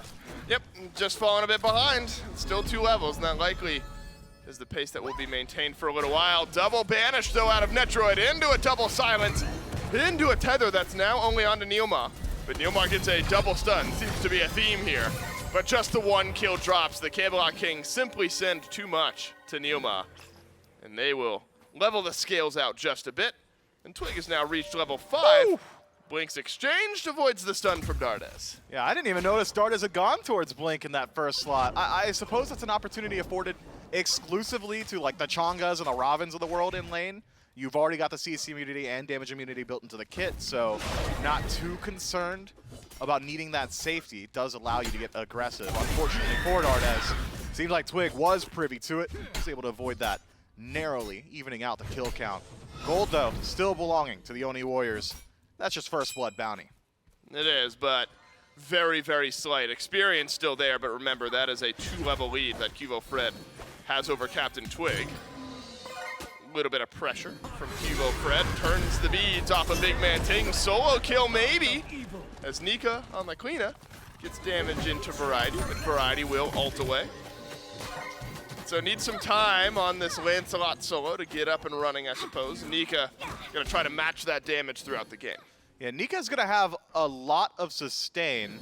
I'm waiting to see what Variety had built in first slot, so Soul Eater mirrored between the two. I believe Nika should get better usage, though. CaptainTwig, he's in trouble. And CaptainTwig should die here, and it'll be Nika and NeilMah dealing the damage, but NeilMah the one, the killing blow. Now a rotation out of QvoFred with the ultimate dunks onto Variety. It's happening again, Myth. The onslaught of kills all over again. This time Dardez the one picking up the kill, and it's the Oni Warriors who are benefiting to the tune of over 1,000 gold now in the last couple of minutes. 2,500 experience as well. That's the more worrying trend, as the levels still a bit out of control. Though Twig has halved the level deficit that was built up earlier on. Yeah, a lot of that experience gap is in the jungle. QvoFred still nursing a pretty massive lead, about 100 experience per minute separating these two. Like what I saw from Dardez there, real mid laner play. Just walk up, stand still, wait for them to get in the last hit range, and then drop your massive unmissable AoE ability. Clean from the Oni Warriors mid laner and all mid laners.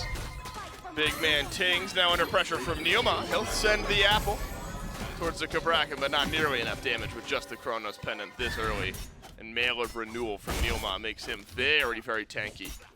And so a bit of a difference, Nif. Mail of Renewal has been very popular with most supports in the SPL here this weekend. Picked up by NeilMah.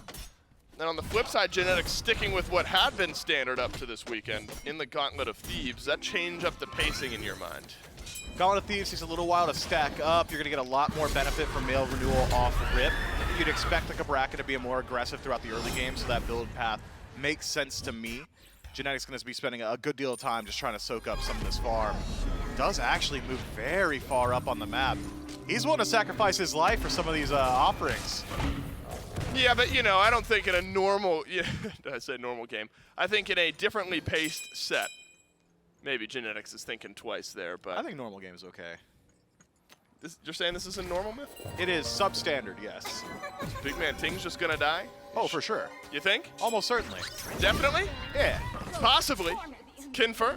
Dardez plus QvoFred get the kill. But can CaptainTwig answer back is now the question. Would love to even up some of that golden experience in a just simple walk forward from Twig, who still has Lord of the Afterlife. Backs away. Nice ultimate out of Variety. And then a jump in from CaptainTwig. The 2 versus 3 not looking that bad for the Camelot Kings. With the reinitiation from the Oni Warriors. Just too swift. Sustained from Variety, though, so strong. And CaptainTwig now has 2 kills over in mid. Meditation diff, man. Genetics makes the rotation through, and Variety narrowly survives yet another exchange. The Camelot Kings showing that even from behind, very capable of getting aggressive, and they chose their timing very well. Can move over, try and take away this red buff. While a couple of members of the Oni Warriors still in grayscale. Nika forced into the wall. That should be it. If the Camelot Kings keep up this siege forward, they might be able to catch out QvoFred, though. QvoFred's low on mana. Good steal. It is steal away from the Camelot Kings. The never give up attitude, even though the Oni Warriors winning the earlier skirmishes and CaptainTwig relatively far behind, able to even up the score over in mid. The 1 leveled up here for Variety, gets some good poke damage in onto Nika. And Variety playing playing Lancelot solo earlier this weekend, Myth. Put together a really, really good looking game.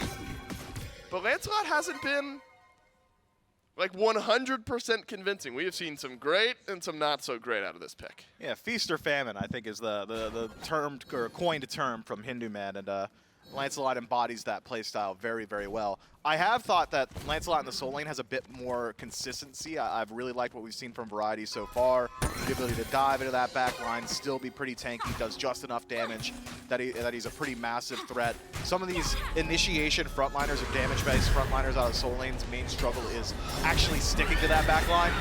Lancelot's not struggling with that. He can get back there with relative ease, so I love seeing him over there, which is unfortunate. Us junglers, we gotta just have all our picks taken. Yeah, that's a good thing. That means your picks are good and strong, right? It means your role's in a good spot. The Oni Warriors in a good spot. They will easily get this Gold Fury. We'll give them a nice little spike in the gold department, but there was no answer back from the Kings. It is now, though, over towards the Pyromancer. I wonder if the Oni Warriors rotate out quickly from mid or just let the objective go. And it looks like it's the latter. A rotation attempt from QvoFred. Might be able to chase this down. Knock up onto CaptainTwig. And a blink in from Dardez. 3-man waxing moon. That's great from the Oni Warriors mid laner. Nika with the second kill of the fight. And Variety at least trades out one. But this initiation perfect from the blink Chang'e. And now the Oni Warriors can continue to chase down their last couple of kills. Ends up being a 2-for-1. Meditation comes up big again for the Camelot Kings there. Variety was completely until Genetics had made the rotation in. Was able to get enough mana to at least finish off the kill on the Nika and disengage. But at the end of the day, 2-for-1 favoring the Oni Warriors, who had gotten the Gold Fury. Camelot Kings get their 1 and Pyro. Already upgraded, yeah, I didn't even notice. Cloak of the Ascetic, so some CDR available to the Camelot Kings. These fights are going to be happening as grouped up as they have been. The Camelot Kings benefiting a whole lot from that relic early on. Will have slowed down Genetics' build a good deal, but Genetics is pretty far ahead on NeilMah. Already a level up, getting to solo out some waves over there too. I'm thinking he's not so far behind that it needs to be a major concern. Liking what we're seeing from the Camelot King support. Remember, CaptainTwig had made some money over here on the left side of the map earlier. Attempting to do so again with NeilMah, who's banished, stunned, jumped on, killed, and Twig strikes yet again over on left. And Netrioid has just looked dominant on this Freya here, and now a couple of games. 0-0-3. Yes, a level behind Vote, but helped out the Camelot Kings in their rotations left. Yeah, I would argue that we haven't seen enough presence from the Oni Warriors over towards that duo lane. Ever since that first pickup, since then, Netrioid's been allowed to free farm for the most part. You really want to facilitate Vote in this matchup. Make sure this Freya isn't rotating through and doing to you what we saw in the previous match. Already with double ring pickup, I'd argue this Freya is a massive threat. Someone could likely make a rotation still. I'd like to see QvoFred be that someone. Brawler's beat stick in second slot means that you're dealing with a good deal. That's a stain that Freya's got inherently in the kit as well as from her itemization. And with Vote there, even if the Freya uses Valkyrie Discretion to retreat, Centaurus is such a good chase down tool, has so much range on it, that you should be able to secure some of these kills. Alcatraz. That's the one off the coast of San Francisco. That's the one in Harry Potter. The one in Harry, it is based off of what do they call it? Is Alakazam? No, that's what they say when they cast their spells. Oh. No, I'm not that out of the loop. It's Wingardium. I know that one. It makes things float. You're getting there, Miff. Avada Kedavra? What's the? That's the death. Oh, my bad. Azkaban. Azkaban. Is the one. That sounds like a Pirates of the Caribbean thing. That sounds like, I don't know, like one of the other pirates. Captain Azkaban? Yeah, I guess that sounds right. Yeah, maybe. Oni Warriors, they think this fight looks right, but QvoFred thinks differently, trying to get up into his ultimate. Won't get it done. BigManTingz left running with the Aegis. Both being chased down by CaptainTwig, and what a turnaround the Kings have had here in this game. Oni Warriors consistently have found good fights, but the Kings now bouncing back. CaptainTwig was at a 2-level deficit for all of the early game. And now the Kings, far and away, winning this team fight. 4 for none, could be 5 if Nika gets caught out. Variety unable to dash away, is able to get out. Now Twig versus Nika for the Dia side. Nika able to hold his ground. Twig may have won the fight, but wouldn't have fought it inside of the tower. So 4 for 0 for the Camelot Kings from the brink, actually completely flipping the lead in their favor. This is a wild pacing, because it feels like the Oni Warriors are playing Oni Warriors, right? Like, it's not a weird draft. They're playing their standard stuff. Each one of these picks makes sense. The only thing that's slightly off kilter might be that Chang'e in mid. Whereas the Camelot Kings have come with a vastly different style. Less so this time around, but as mentality-wise. Yeah, mentality and game pacing, completely different from these guys, and it's simply working. Maybe they had taken notice of the recent resurgence of the Jade Dragons, realizing that, you know, that style looks really stifling, because it's reminiscent of the pacing of their matches. It's just action, action, action, and it's as if they've got their boot on the throat of this map. It just feels like the Oni Warriors can't move. Yeah, I think the Camelot Kings may just be that good, Miff. I think... you think they're just that nasty? I honestly think they might be. They've dropped a couple of sets so far in the phase, but when you're playing, what, 14 sets against some of the most competitive SMITE teams we've seen. The 7 best other teams in the world. Right, you're bound to drop a couple sets here and there. Kings continue their onslaught, though, and they'll march their way as #1 seed into SMITE Summer Masters, which starts in like 2 days. It's 2 days? 3 days, Monday, Tuesday, Wednesday. Oh my god. Myth leading so much back. SMITE. Yeah, but it's going to be some good SMITE, remember. To tune in all of next week. 2 weeks ahead, by the way, to look forward to. Twig will get there on a killing spree, but this could be good from QvoFred. Instead of looking for the grouped up targets, QvoFred then drops down onto Genetics and ends up getting no one that he was really looking for. Double kill for CaptainTwig. QvoFred will drop as well. And I think, Myth, even with just the 2,000 gold lead, the Camelot Kings feeling like this game might be on easy street. A lot goes south there for the Camelot Kings. Netrioid goes up to Valkyrie's discretion a bit too early, concerned about the landing from QvoFred, misses out on the healing from Genetics' ultimate. Doesn't matter, QvoFred whiffs wide regardless. And at the end of the day, another clean trade for the Kings and an objective this time. The lead is becoming stifling very quickly. 17 minutes in, we've seen greater than 4,000. We've seen more wild comebacks, but just feels like the last couple of team fights have been so one-sided. The initiation of the Oni Warriors just stifled. We haven't seen NeilMah allowed to get aggressive. Male Renewal plus the new Magi's Revenge, finding some value, but he hasn't been the aggressor. He's been using that CC immunity, that Revenge, to just run away for the most part. Still waiting on that secondary relic as well, whereas Genetics dominating with this Cloak of the Ascetic, already moving in towards the shell as well.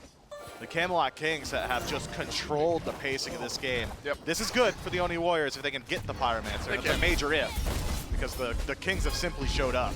The Kings are here, stun onto Genetics, ultimate out from Dardez, believe.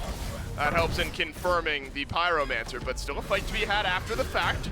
Looks all right for the Oni Warriors as you've gotten some low health targets, but CaptainTwig is on a rampage, as we've mentioned. A big stun out from NeilMah does slow down the aggression from the Camelot Kings, but pressure continuing to mount. And CaptainTwig now actually on a rampage. QvoFred up and down from the branch. On to CaptainTwig he goes, but immediately out of the fight. His Variety would love to chase down the Ratatoskr. He wouldn't. You love it enough to tower dive, he does, but a blink from QvoFred keeps the Oni Warriors jungler safe. Not much to do on the map as of now. The Camelot Kings might be able to take out this tier 1 with the help of the Trebuchet. Could even potentially move in a little bit further. Doubt it though with the respawn of NeilMah being as short as it is. And that's another fight where QvoFred can't quite find the value off of his dunk. This time does connect, but Genetics ready with that Dispel Magic, forces out those beads very early on, an immediate disengage from the Ratatoskr. NeilMah caught out early, chased down by CaptainTwig, who seems like he's just tanky enough with just a tier 2 Magi's that he doesn't really need to concern himself with the damage output of the Oni Warriors just yet. Once Vote starts getting involved in these fights a little bit more so, maybe that turns around a bit. Chang'e, not a god that you really associate with her burst potential.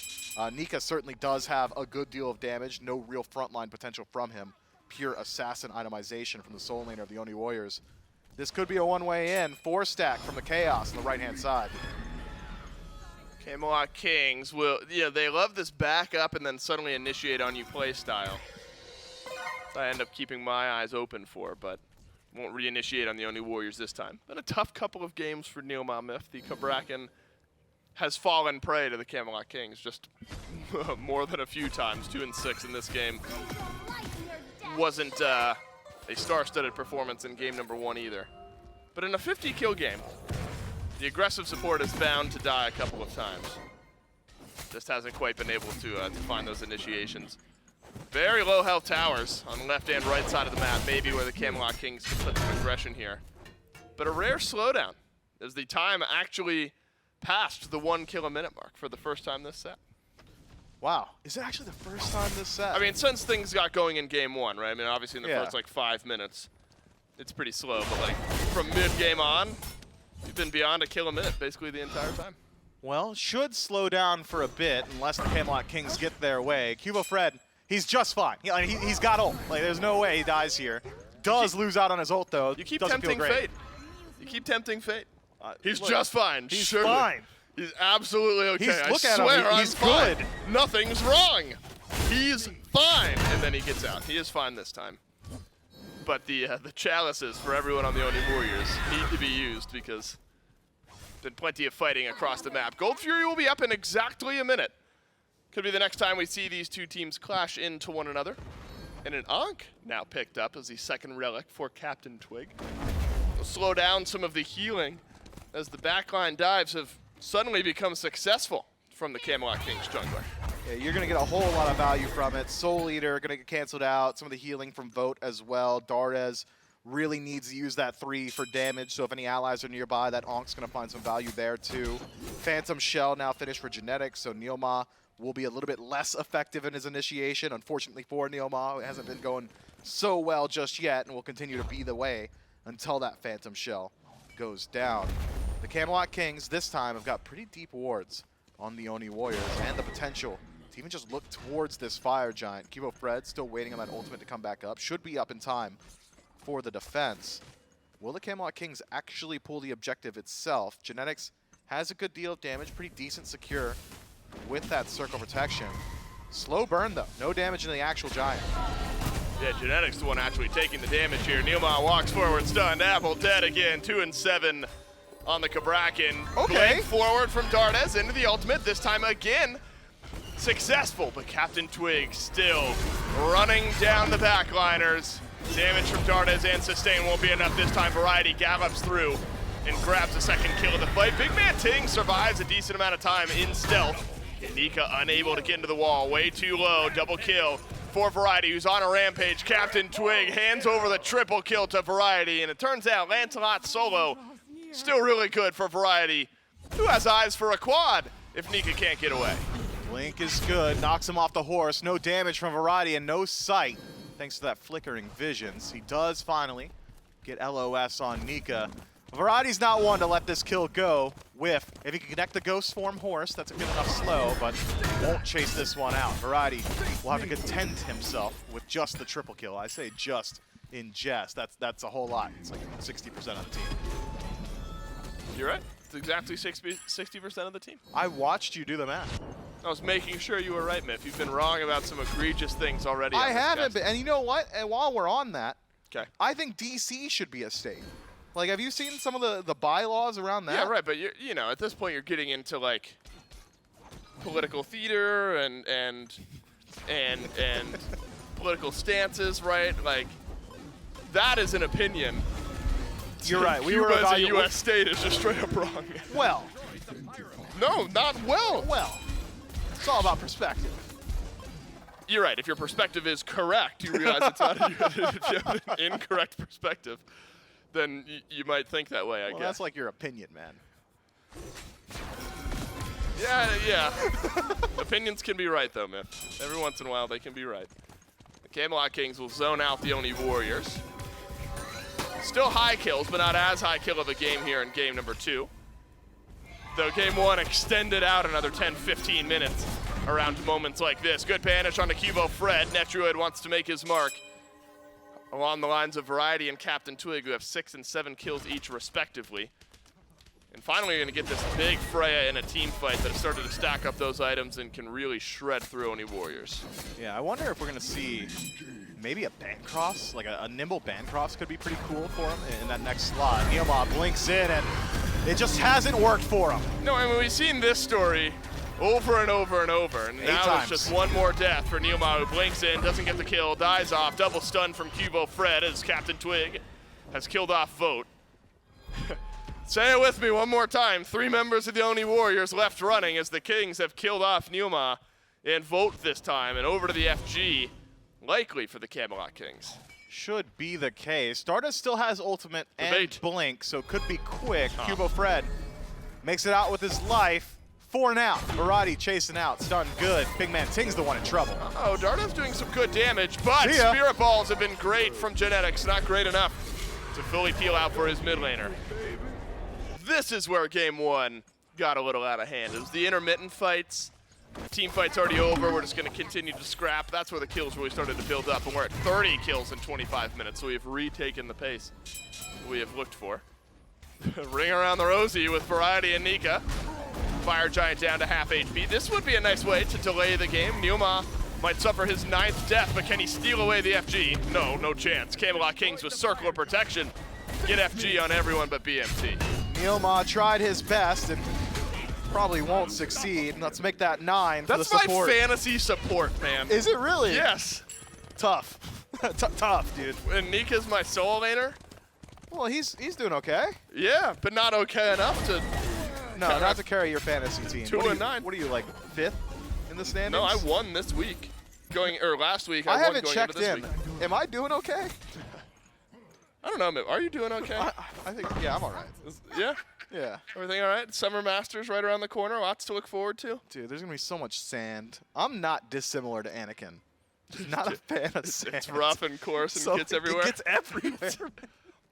I mean, stop him when he's wrong, you know? If he liked sand, I don't think Star Wars happens. Yeah, he just hangs out there. He doesn't go anywhere. Yeah, he just vibes. Like, I Tatooine wonder, would have been awesome. Miff, I wonder if, do you remember the this or that segment that we did between beach and mountains? Did one of the two win? Well, obviously one of the two won. Do you remember which of the two won? I remember which one I chose. Was it mountains? No, those are like the stairs of nature. Have you seen me? I'm not climbing stairs for fun. So you hate stairs more than you hate sand. That's right. Got it.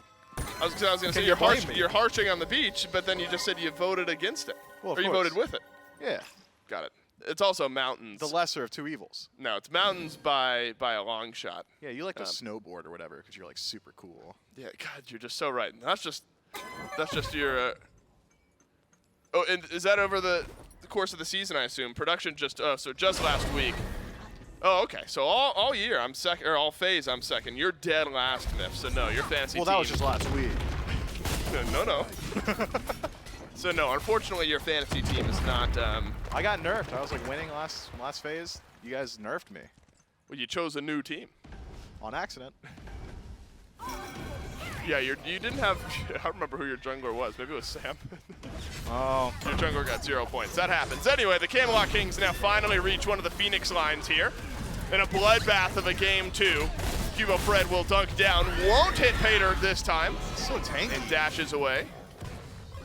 And the Camelot Kings able to sustain up circle of protection on the front of the Phoenix. And that's where the damage will go, or is it all into the Oni Warriors? Big damage out from Dardez.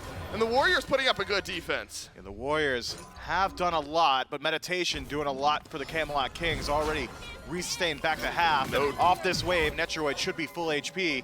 Can the Oni Warriors do it twice? Be a hard ask. The Camelot Kings have put next to no damage into this mid Phoenix, and that was their team fight. Are they just leaving? Well, yeah, they only have a whole minute left on the buff. There's nothing else to be done here. Maybe a tier 2 tower? Could be a tier 2 tower, man. They'll got head the over to minion it. Get some gold. Say again? Yeah, they got the minion wave. I'm thinking that one for sure goes down. The Camelot Kings have this tier 2.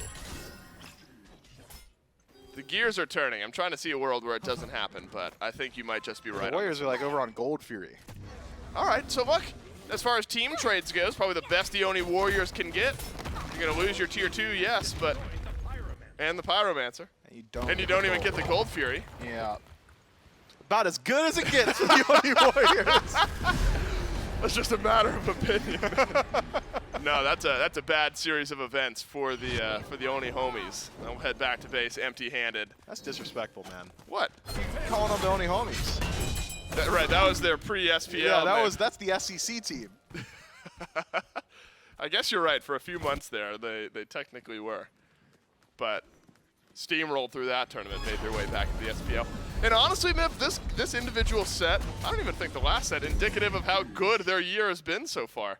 They have just slipped a bit as far as pacing and game control has gone.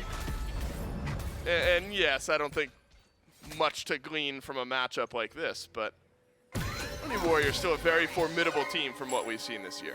Yeah, it is a bit concerning, though, considering a lot of these other teams are starting to hit stride, right? Like Tartarus Titans are looking a lot better in the last couple of weeks. Jade Dragons have looked really, really good this week, and the Oni Warriors struggling a bit here. Hope it's not indicative of the performance that we're going to see from them at Masters. Maybe just a bit of the last week of the phase blues for the Oni Warriors as they hide some strategies going into the larger event. As of now, though, still certainly potential to fight back in. Not easy. Just 14, a subtle 14,000. A light 14K. But the Camelot Kings have got themselves a composition that will start to lack in damage as the game goes on. Not often you see a Mannequin's Hidden Blade on CaptainTwig, especially on an Osiris, so maybe a little bit less consistent damage, but more burst is the trade-off. Variety starts to move in a little bit more so towards that defensive stat line, so Lancelot's damage not nearly as stifling as it once was. Netrioid is the threat, and it's Polynomicon to finish his build, so again, more burst off the back of any form of CC. If the Oni Warriors can just get to this Freya, I think the rest of the fight will follow. Yeah, it seems like a passing of the torch as far as carries are concerned for the Kings. There's Variety and Twig are still going to do just fine in these fights, but Netrioid, who spent a good bit of time farming up, getting those items online, now in a position to maul the Oni Warriors if they step too far forward. This is an enhanced Fire Giant. And again, the minutes extend past the 1 kill a minute threshold, but I imagine that changes here in just a second if Variety and the rest of the Kings able to have their way with the rest of this match. Fire Giant down low. Chance for the Oni Warriors to steal, but are you going to out-confirm a circle of protection? No, you won't. The Camelot Kings get the EFG, and now the team fight after the fact looks good for the Camelot Kings as well. BigManTingz with a double, but Genetics controlling the backline. Nika through the Aegis gets a double kill, but the Camelot Kings get a deicide, and they'll close out game 2. Netrioid's damage just absolutely ridiculous in that exchange. Nika finally able to shut him down over the wall with his last fleeting breath. That's Apwash, but last breath in his life that time around. The Camelot Kings have completely shattered my hypothesis, which was take them to a sloppy match and maybe you could see them bleed. The Kings, they're good at the calculated style. They're good at mud battles in the dirt. They're, dare I say it, just good. I don't think that's a hard hill to die on, Myth. Wait, no, maybe that's a bad thing. It's an easy hill to die on. That means so, I'm gonna die there. It's so easy. Super easy to convince everyone of that. Unfortunately, NeilMah will end this game with double-digit deaths, crosses that 10 threshold just prior to the end of this game. So some fun for the Camelot Kings. Higher-paced games from what we're used to seeing. Of course, if you're a Kings fan, you're happy with a win.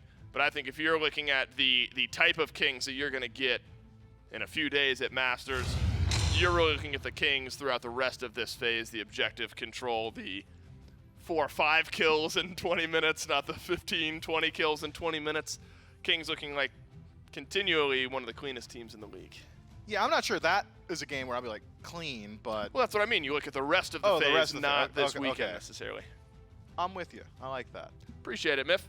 Myth, you and I are going to go talk about geography and U.S. history and things like that, and in that time, we'll head back to the desk. Hopefully Myth learned something about like the difference between territories and states, things like that. Although, I will give him credit. There was a push, Trelly, like recently, and a lot of discussion about adopting a 51st state, which I don't think we've done since 40s, 50s. Can't remember. It wasn't Cuba. It was Puerto Rico, I believe. But either way, somewhere recently it was coming through. Haven't had a new one since either Hawaii or Alaska. I think Hawaii. Either way, it's been a while. Man, that's just more example. The U.S., like, who cares about U.S. history? It's so boring. Global history, that's where it's at. That's where some cool stuff happens. And speaking of global history, you get a global team here. The Kings able to come in and find a 2-0 victory. And much like David said, though, Trelly, different pace than what we're used to out of the Kings normally. Yeah, I think what Dave said, I agree with wholeheartedly. If you're looking to get some last-minute tips on what the Camelot Kings might look like coming into Masters, I would not look at this set too hard underneath a microscope. This was, to me anyways, this seemed like, they were more so having fun, looking good doing it, but that's just because they're all really great players and they can sort of play, whatever style you really need them to. I imagine that the idea was pretty simple, don't reveal too much about Masters. We already have first seed locked in. Let's just play some fun characters that we know we can get pressure on, and yeah, they executed. Here's the question for you. Okay. And maybe this is a better question for someone back in production. I'd almost be willing to bet that the Kings, they might have beat the amount of kills that they've gotten the rest of the phase. And they play very slow, they play very methodical, and maybe that's a bit of an exaggeration. 7 weeks of play, there's a lot of sets, a lot of SMITE to play, but got a lot of kills in this one compared to normal. I mean, you're talking 9 kills on Variety. alone and on Twig alone. Normally, we're talking 9 kills in the total game with them involved. Oh, yeah. So again, impressive and just fun to see what they were able to do as they ramped things up here. Netrioid, J-Mac had pointed it out as we were leaving, but he went poly towards the end, so it's just hitting hard. Tingz puts up 21K. But up there, look at that, almost 39,000 from Variety, and he's the only one so far who's played this Lancelot in solo, and it's looked good both times. Yeah, I think that number one, I do like a highlight. I do really enjoy the Lancelot solo. I think just so many abilities to proc that Glad Shield. It's always a fun time. But I think Netrioid kind of had to go the poly just because they don't have like a hunter. They were just like, we really need to, like, we can win fights, and they proved that many of times. Like, to kill the actual phoenixes, like, we might need some extra ADC damage. And Netrioid's like, all right, you know, you guys can have the fun, get the kills. I'll get poly. I'll take down the structures for us. I think it was a good way to, you know, make sure this comp had a decent late game involved when you have to go for a kill lane like that. Well, see, now normally here's where we would turn. There's some guy over there I'd be talking to, and we'd figure things out. But I'm guessing the Kings said something pretty funny, because instead, we've got to listen in as to what was going on there. I believe, if I heard that correctly, at the end of game 1. So let's see what was going through their minds. What? Go down! What a clean game! Yes! I stunned the Arthur 3 times in 5 seconds. Everyone remember, Jordan got solo. Jordan got solo. Jordan got solo. Let's go. Let's go. I'm Jungle Genetics solo. happy. What was that? That was the first bobble, I believe. I'd actually never even saw if it got finished. Jungle solo, but it jungle was solo, jungle solo. You're right. We got to focus on the right thing. No, he was stoked about how many times he was able to find those stuns. The whole team looked hyped. I mean, I couldn't even. There was a also, lot of clean game, 51 kills total. I love that. Yeah. But hey, guess what? The Kings, they look good here. They find themselves a win, and that's that's what they've been doing a lot this phase. Oh, yeah. Look at the schedule and of course the standings. This was the penultimate set of the phase. The last one is going to be coming up next. The Scarabs taking on the Leviathans. And you know what? I got to give us a shout out. Right around 3 p.m. It's 2:55 right now, so we're sliding right in to the right timers here.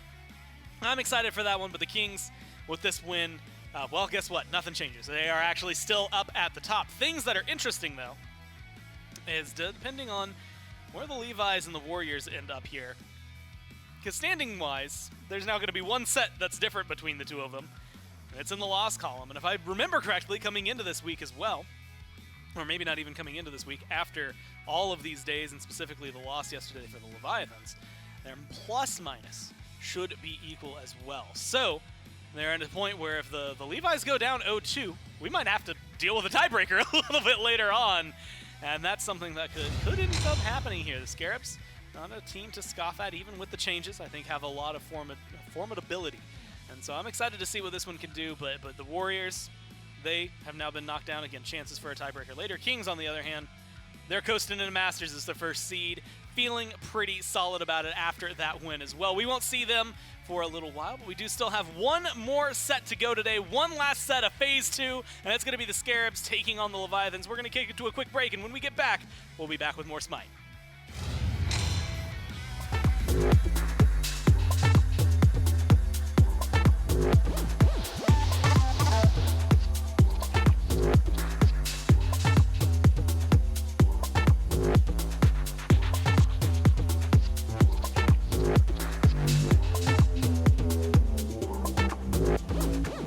Welcome to SMITE.